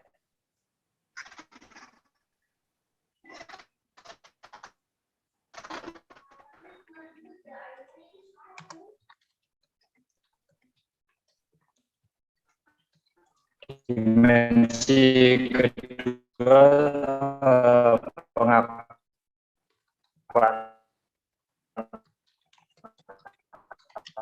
baru, yaitu dimensi kebaruan. Pertama soal tesis ketidakcukupan perlindungan yang mapan untuk memberikan perlindungan yang memadai dibanding dengan yang lainnya. Atau abstraksi, terus perkembangan HAM baru yang sudah mapan dan atau penurunan tingkat abstraksi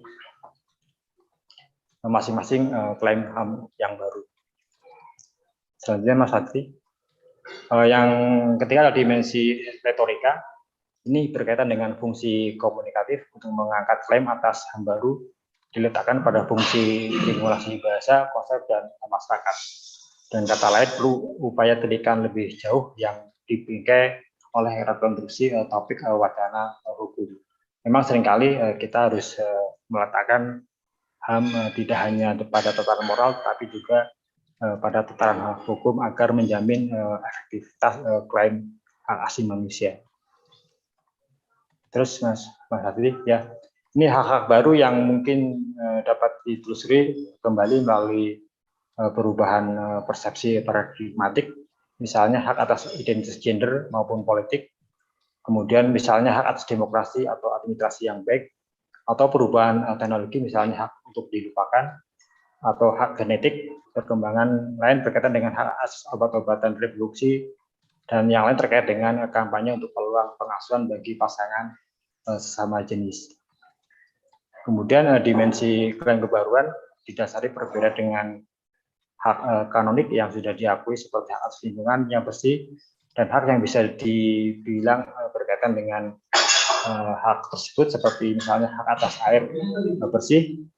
Kemudian selain itu berkaitan pula dengan hak yang sebenarnya tidak baru, misalnya hak atas kesehatan, perumahan atau integritas tubuh, tetapi telah mendorong berkembangnya hak-hak yang baru yang diderivasi dari hak-hak tersebut.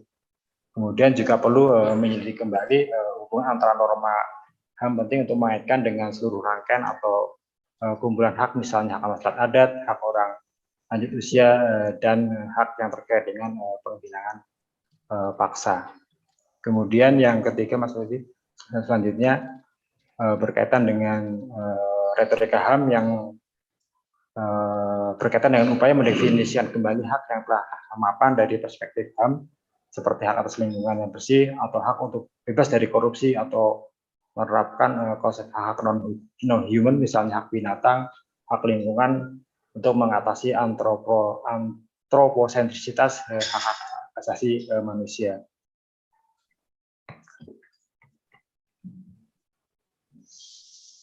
Yang lain juga berkaitan dengan dalam konteks hubungan korporasi dengan korban adalah ketidakadilan epistemik.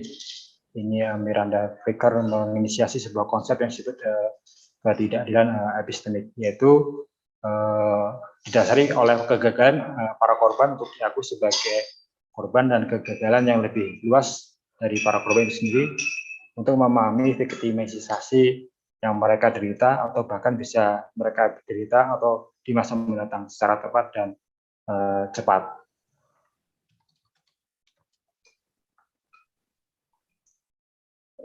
Salah satu mengapa korban mengalami ketidakadilan sistemik adalah ini kita bisa merujuk pada hukum perusahaan dengan adanya konsep tanggung jawab terpisah antara perusahaan induk dengan perusahaan anak perusahaan. Ini juga menyebabkan bagaimana korban mengalami kebuntuan ketika misalnya mereka mengklaim pelanggaran yang diakibatkan oleh bisnis. Lanjut Mas Fadli. Dalam konteks ini kita perlu merujuk pada apa yang disampaikan oleh Surya Deva, bahwa fokus hukum HAM internasional yang berpusat pada negara atau ini menjadi masalah bagi korban ketika mencari keadilan. Ini tentu saja konstruksi ini berimplikasi secara hukum pada bagaimana konstruksi HAM dibangun. Kemudian selanjutnya Mas Aldi, pertanyaan yang mendasar yang mengemuka dan ini sesuai dengan tema diskusi kita hari ini adalah apakah HAM masih relevan untuk menjawab isu bisnis dan HAM yang terus berdinamika.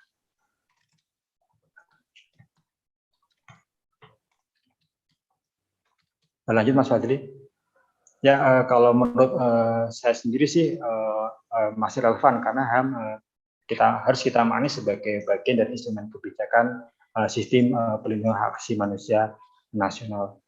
Ini Bertan G. Ramcharan berpendapat bahwa konsep sistem pelindungan nasional merupakan salah satu pendekatan yang paling strategis bagi perwujudan universalitas HAM. Pendekatan PBB ini berpusat pada aktor domestik sebagai bagian dari sistem pelindungan HAM nasional. Pembentukan sistem pelindungan HAM nasional sebagai bagian penting dari tanggung jawab negara untuk melindungi, terutama untuk mencegah pelanggaran HAM serta tanggung jawab untuk bereaksi dan memulihkan yang terluka. Bernan menginisiasi ada 6 dimensi paling tidak agar sistem perlindungan HAM nasional berfungsi dengan baik. Yang pertama adalah tatanan konstitusional yang dengan setia mencerminkan hukum HAM internasional. Yang kedua adalah undang-undang yang memberlakukan kewajiban hukum internasional. Yang ketiga, pengadilan yang dapat menggunakan hukum hak asasi manusia internasional. Yang keempat, institusi perlindungan nasional seperti Komnas HAM dan sejawatnya, pengaturan pencegahan untuk mencegah potensi konflik dan pengaturan untuk mengajarkan HAM di sekolah dan di universitas. Ya, rencana aksi HAM nasional juga seharusnya mengikuti atau merespon adanya pergeseran paradigma sensitivity menuju multi aktor dalam sistem perlindungan hak asasi manusia. Ini Julia Fischer menyatakan bahwa pendekatan konsep HAM internasional berdasarkan konteks lokal mengurangi penekanan pada peran hukum negara sebagai langkah implementasi untuk masalah HAM. Pendekatan ini menghindari legalisme dan sentralitas negara dalam implementasi HAM pada ranah domestik dan memberikan peran pada aktor negara dalam implementasi aksi manusia. Terus Mas Fadli. Ya, sebenarnya Kofi Annan telah memformulasikan bagaimana sebuah negara mengimplementasikan aksi manusia. Ada 2 hal yang paling penting yang diberikan, yang diartikulasi oleh Kofi Annan. Yang pertama adalah RAN HAM dan institusi HAM nasional sebagai strategi pengembangan kelembagaan untuk struktur dan proses organisasi di tingkat nasional. Namun kita juga melihat karena konvensi Wina belum memberikan aksentuasi secara khusus pada utama korporasi dan HAM daripada yang terjadi saat ini. Memang fokus tradisional negara hukum ini dalam HAM internasional dalam memberikan penjelasan mengapa fakta bahwa konvensi Wina tidak secara eksplisit menyebutkan perlunya sistem perlindungan nasional untuk melibatkan aktor non negara.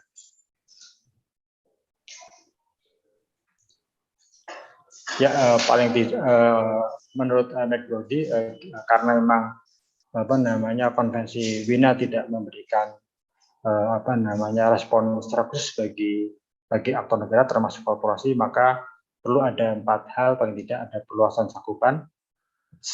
Semestinya rencana HAM sebagai instrumen perlindungan HAM perlu diberikan perluasan cakupan tidak hanya bagi aktor negara. Yang kedua, melibatkan aktor negara, rancangan, implementasi dan evaluasi RAN HAM perlu untuk melibatkan aktor non negara untuk merespons situasi HAM.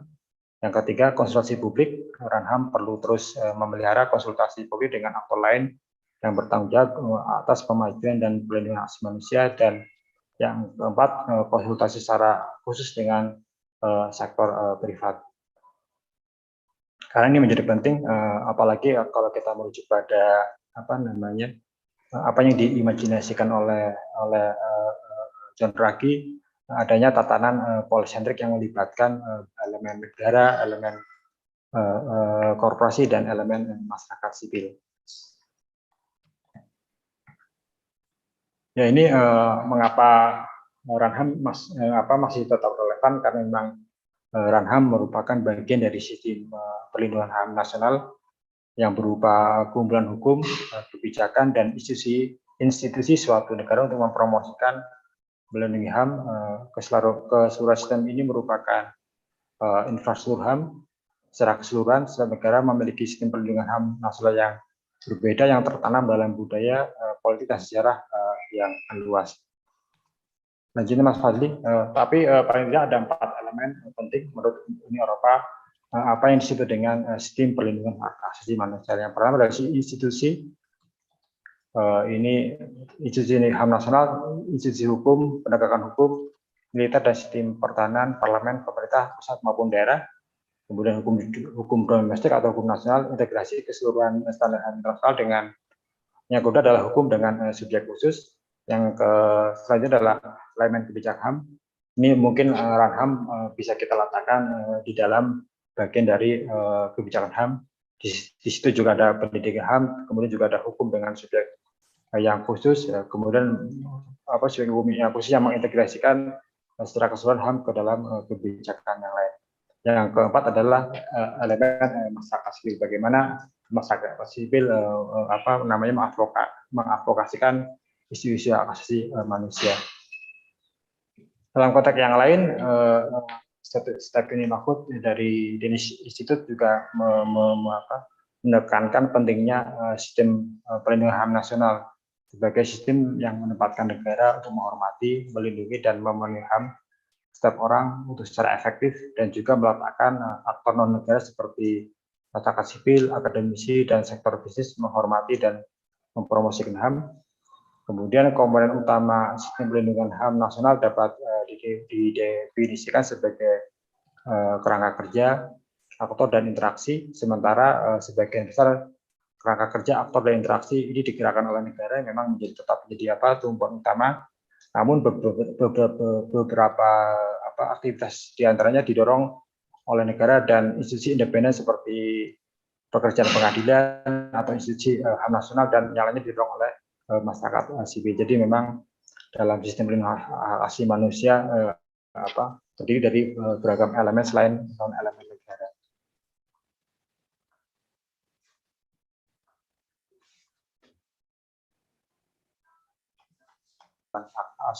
Hak asasi manusia nasional yang digambarkan oleh Stephanie Mahfud, di sini ada aktor negara, ada aktor korporasi, ada masyarakat sipil, ada akademisi dan aktor lainnya yang mereka akan bekerja pada kerangka hukum, dan kemudian ada aktor, kemudian ada interaksi. Runham tentu saja masih relevan apabila dibangun berdasarkan kerangka dan diletakkan dalam upaya membangun sistem pelindungan hak asasi manusia nasional yang tidak hanya melulu didedikasikan hanya untuk aktor negara, tapi juga perlu melibatkan secara penuh aktor-aktor lain seperti korporasi, masyarakat sipil, akademisi, dan aktor lain yang relevan dengan upaya melindungi hak asasi manusia di tingkat nasional. Ya, itu saja Mas Fadli. Terima kasih dan sekian dari saya. Terima kasih. Ya, terima kasih Mas Askar sudah memberikan kita satu pelengkap diskusi kita pada hari ini, terutama melengkapi aspek aspek kebijakan Runham di dalam satu orientasi atau pendekatan bisnis dan hak asasi manusia. Nah, kita sudah lewat 1 menit dari jadwal yang seharusnya, tapi di sini ada beberapa pertanyaan yang mungkin bisa para panelis jawab. Yang pertama ada dari Vita Y berkaitan dengan pelibatan masyarakat di dalam formulasi aksi-aksi hak asasi manusia. Mungkin Bang Masda ingin menjawab pertanyaan ini secara langsung, dan nanti mungkin Mas Manu juga bisa merespon pertanyaan ini. Silakan Bang Masda, dan Bang Masda dulu, baru nanti Mas Manu. Silakan.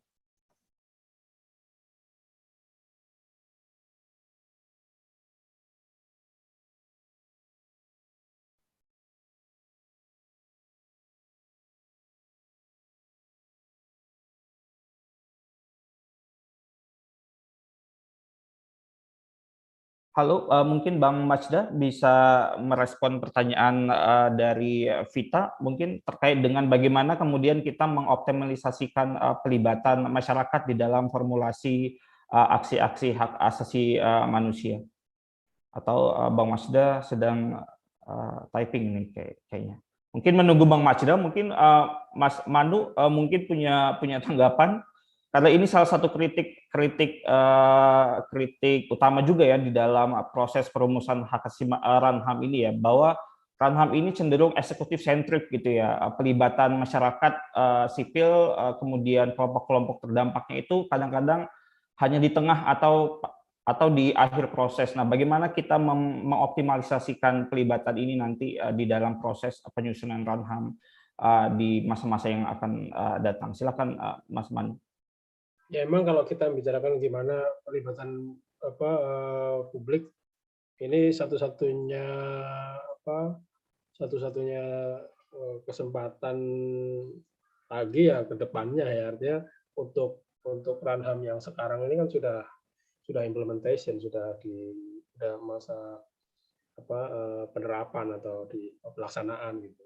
Tapi kembali lagi seperti yang tadi saya sampaikan, kalau based on United Nations, mestinya di preparatory ya, dengan persiapan sekalipun itu bagaimana civil society, kelompok-kelompok yang punya kepentingan interest terhadap isu-isu yang hendak difokuskan itu tahu gitu. Jadi saya kira di sini pemerintah, karena memang peraturan pemerintah ya, tapi supaya tidak elitis, supaya tidak state centric sekali, supaya tidak government state center sekali, dan memang harusnya demikian, karena hanya dengan keterlibatan pemerintah dengan masyarakat itu maka improvement bisa dilakukan. Nah,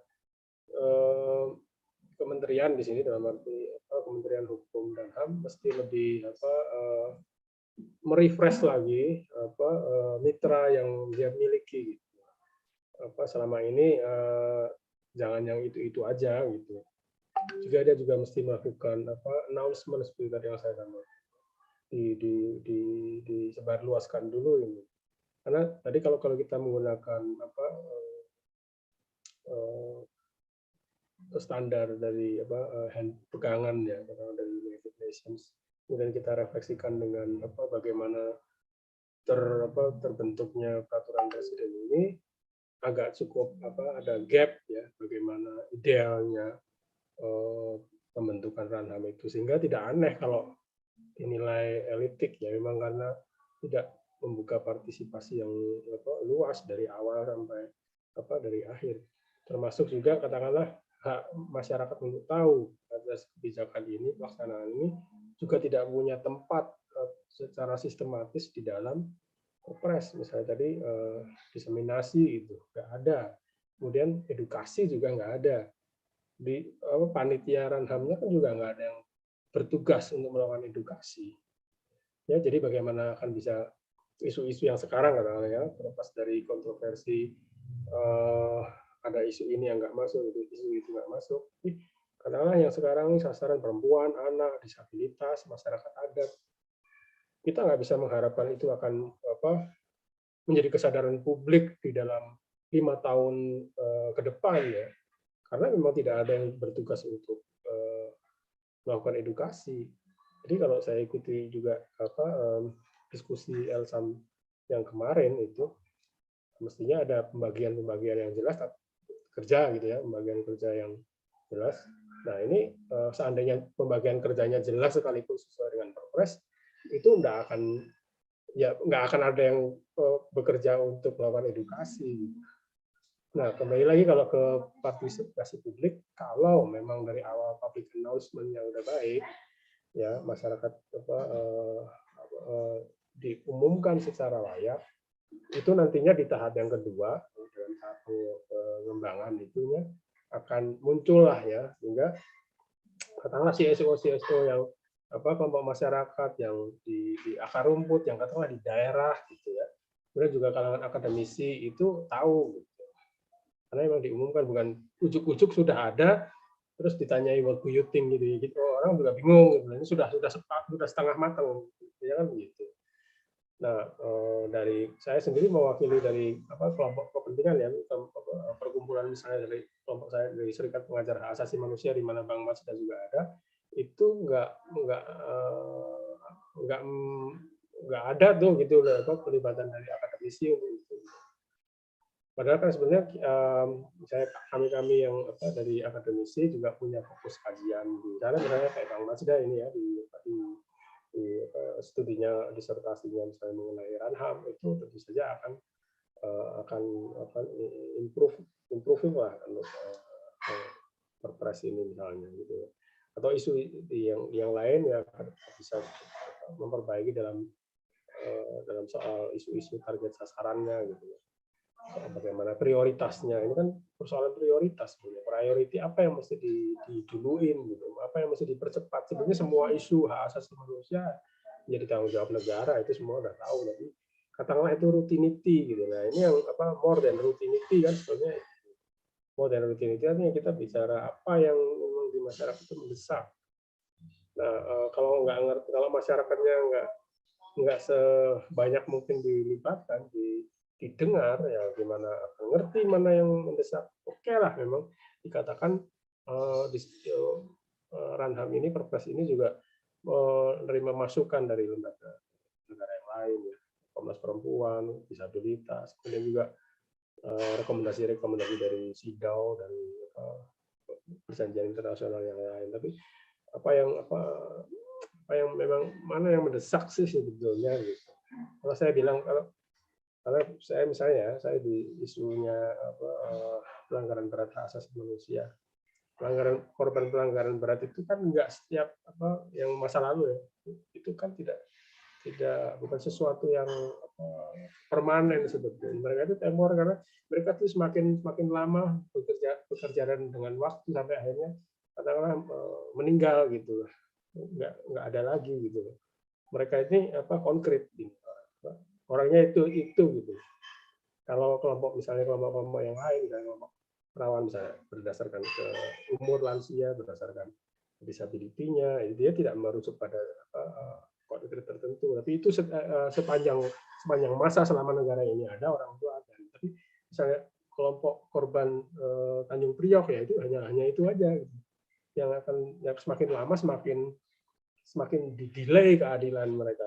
Kemudian kelompok mereka yang menjadi korban Petrus ya itu juga semakin lama ya semakin punah tanda petik ya karena meninggal dunia dan sebagainya, sehingga itu mendesak gitu. Tapi kenapa kemendesakan ini tidak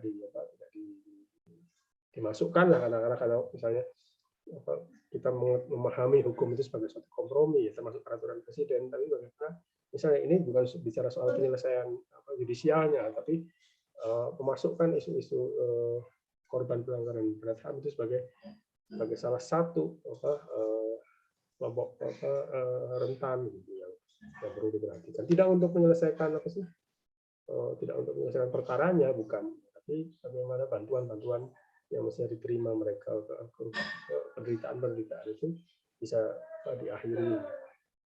Ini partisipasi publik itu sangat penting karena ya kalau enggak publik juga tidak akan support ya. Ini persoalan implementasi ini juga. Kemudian. Ya, terima kasih Mas Manu.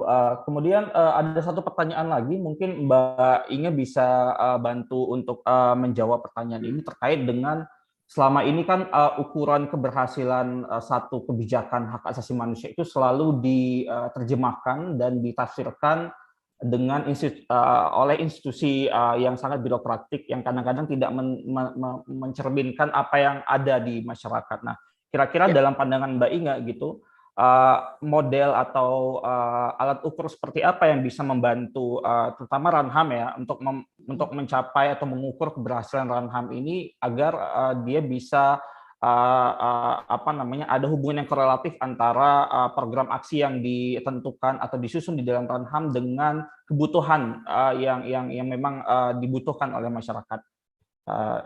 Silakan Mbak Inge. Baik, terima kasih Mas Fadli. Sebenarnya tadi sih udah disinggung-singgung ya oleh beberapa pembicara terkait dengan bagaimana kemudian melibatkan 3 sasaran kelompok rentan ini gitu ke dalam proses.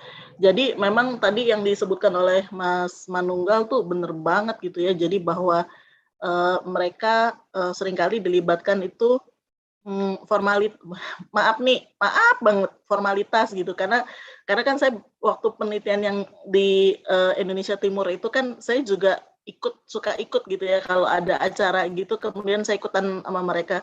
Jadi sebenarnya seringkali produknya itu udah jadi gitu, tapi diundang itu dalam rangka untuk dalam tanda kutip mengedukasi. Nah, mungkin persoalannya adalah justru kalau memang mau betul-betul dilibatkan itu pendekatannya adalah harusnya secara partisipatif gitu. Jadi dari starting awal gitu.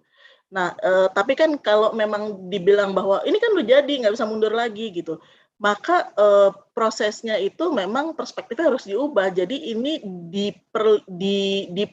diperkenalkan bukan dalam rangka sekedar edukasi. Kalau edukasi itu kan kalau buat saya, kalau saya lagi pakai baju antropologi saya, edukasi itu maknanya adalah kita tidak tahu dan diberitahu gitu. Tetapi kalau itu disosialisasikan, maka kemudian kita diajak untuk kemudian mengenal itu dan kemudian bagaimana menyikapi itu. Nah, prosesnya sekarang Ranham ini kan boleh dibilang bentar lagi mau di-launching gitu ya. jadi mungkin untuk 5 tahun ini ya mengulang, saya nggak mau bilang mengulang, tapi mungkin proses internalisasinya yang harus terjadi gitu. Kemudian juga mulailah mendekatkan diri kepada teman-teman yang di grassroots ini untuk kemudian mencoba. Itu kan sebenarnya kan kalau Ranham ini kan kalau dalam bayangan saya ini kan adalah frame ya. Gimana kemudian frame ini dibaca gitu. Paling tidak ketika kita sudah mendengar bagaimana mereka membaca itu, maka kemudian proses selanjutnya adalah mendorong supaya ini sampai pada satu titik temu yang agak ibaratnya gini loh, Mas Fadli dan saya itu kan sebenarnya lokasinya sama-sama, Mas Fadli Jakarta Pasar Minggu dan saya di Depok gitu ya. Paling nggak ada titik temu di tengah lah gitu. yang kira-kira kereta itu lewat. Nah, kira-kira seperti itu. Jadi ibaratnya sebetulnya seperti itu, tetapi kemudian dalam hal ini nggak bisa lagi tuh kita cuma bilang, oke, kita punya program ini. Oke, terus kemudian mari kemudian semuanya ikut gitu ya. Yang ada terus kemudian kita tuh maksudnya boleh dibilang ini kan kita epistemic community nih gitu ya, orang-orang yang belajar itu punya jaringan, terus kemudian boleh dibilang punya modal budaya, modal ekonomi mungkin, atau terus kemudian modal sosial gitu ya. Tetapi terus gimana nih yang mau jadi sasaran? Nah, jadi dalam konteks ini kalau menurut saya penting tuh untuk kemudian banyakin bukannya kita yang ngomong, tapi kita nanya. Ini ada frame yang seperti ini, mau dibuat terjemahannya seperti apa? Kira-kira begitu sih Mas Fadli. Baru di situ baru bisa bilang kita bikin indikatornya sama-sama. Itu sih kalau menurut saya. Nah, karena kalau kita kita starting dengan indikator kita sendiri, udah itu goodbye juga gitu. Jadi ntar jomplang lagi dalam pelaksanaannya. Terima kasih. Terima kasih Mbak Inga. Mas Askar mungkin mau merespon terkait dengan indikator dan alat ukur keberhasilan Runham. Silakan.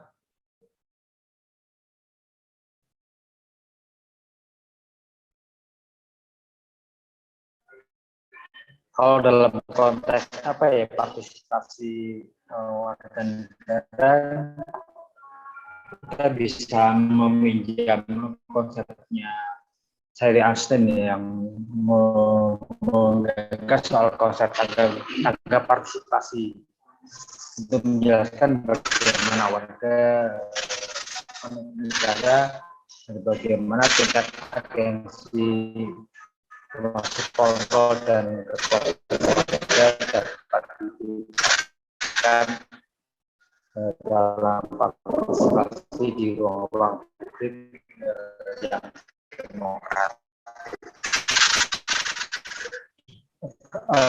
Ada tiga indikator yang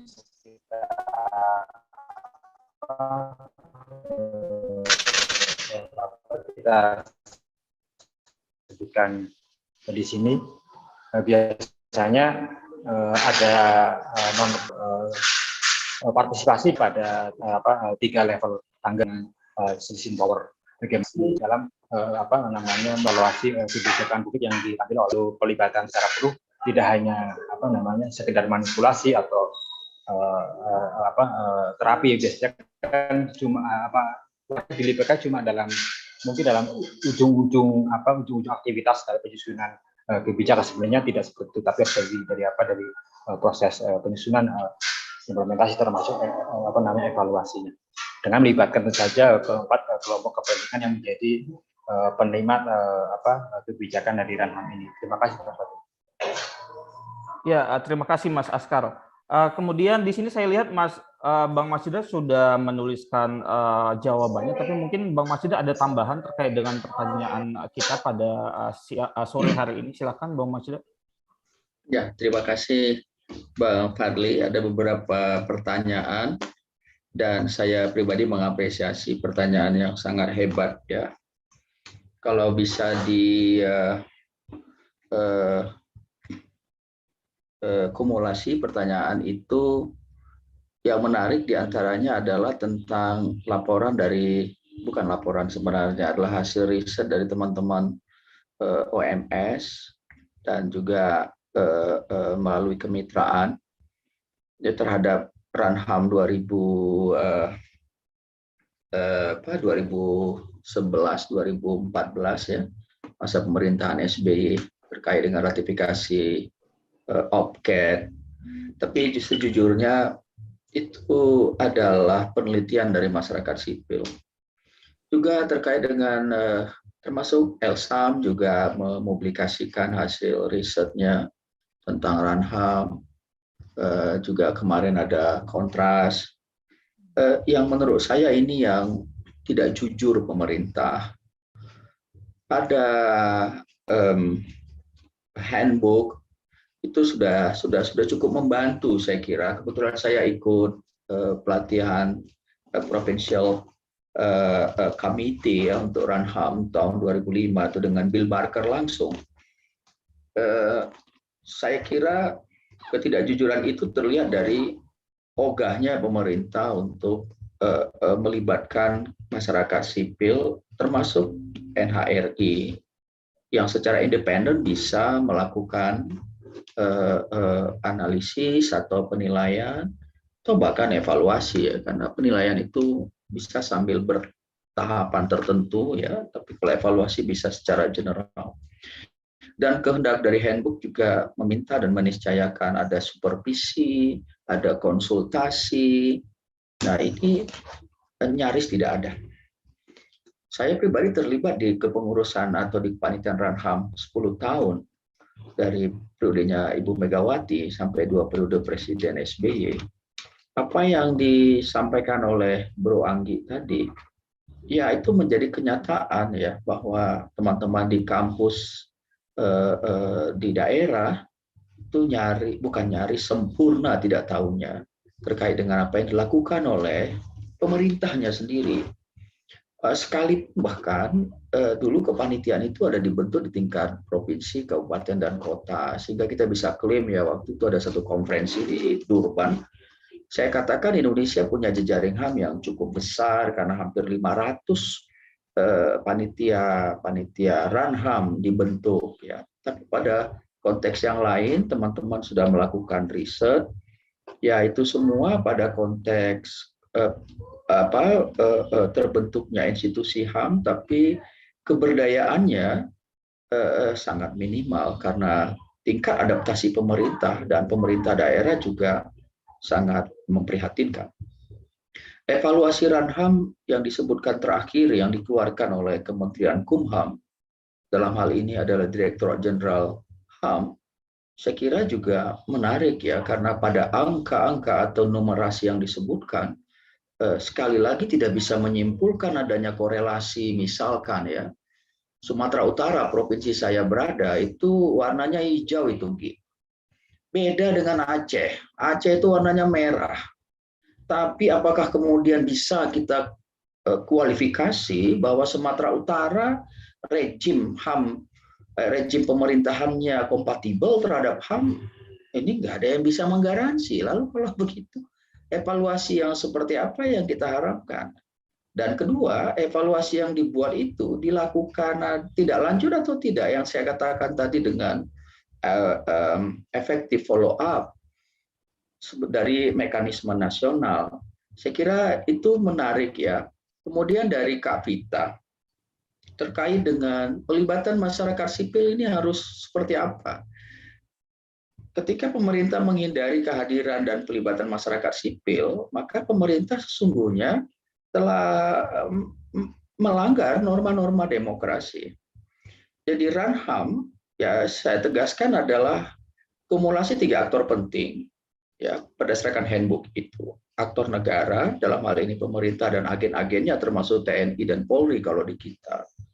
Nah, kemudian adalah masyarakat sipil dan masyarakat yang menjadi tujuan langsung. Tadi kita cerita ada 4 kelompok rentan sebagai prioritas di Ranham fase kelima. Nah, pada konteks yang kekinian, tadi sudah disampaikan Bro AA juga, ada korporasi. Nah, oleh karenanya perlu ada penyesuaian yang cepat. Nah, coba sekarang Bang Fadli, kita jujur aja ya, Permen Kumham tentang mekanisme koordinasi sampai sekarang juga nggak jelas. Padahal itu dimandatkan dalam Perpres Logi, yang aturan mainnya akan diatur melalui Permen Kumham.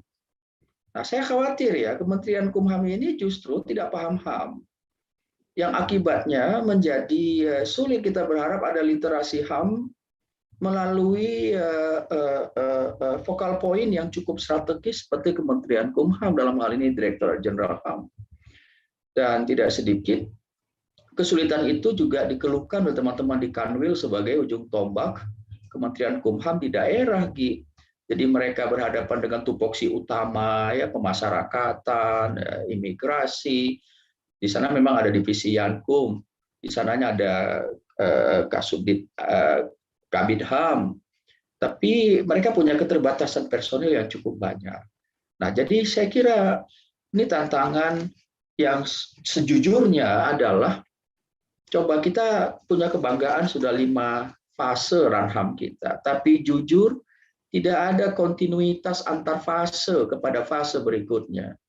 Sehingga apa yang ditanyakan oleh Bro Arif tadi, saya kira menarik, karena kemudian pada lampiran 2 disebutkan bahwa ukuran keberhasilan adalah meningkatnya, bahasanya itu ya, bahasa seperti sangat numerik ya. Itu ngukurnya dari mana? Dari jumlah produknya, produk hukumnya di tingkat pusat dan daerah, atau bagaimana?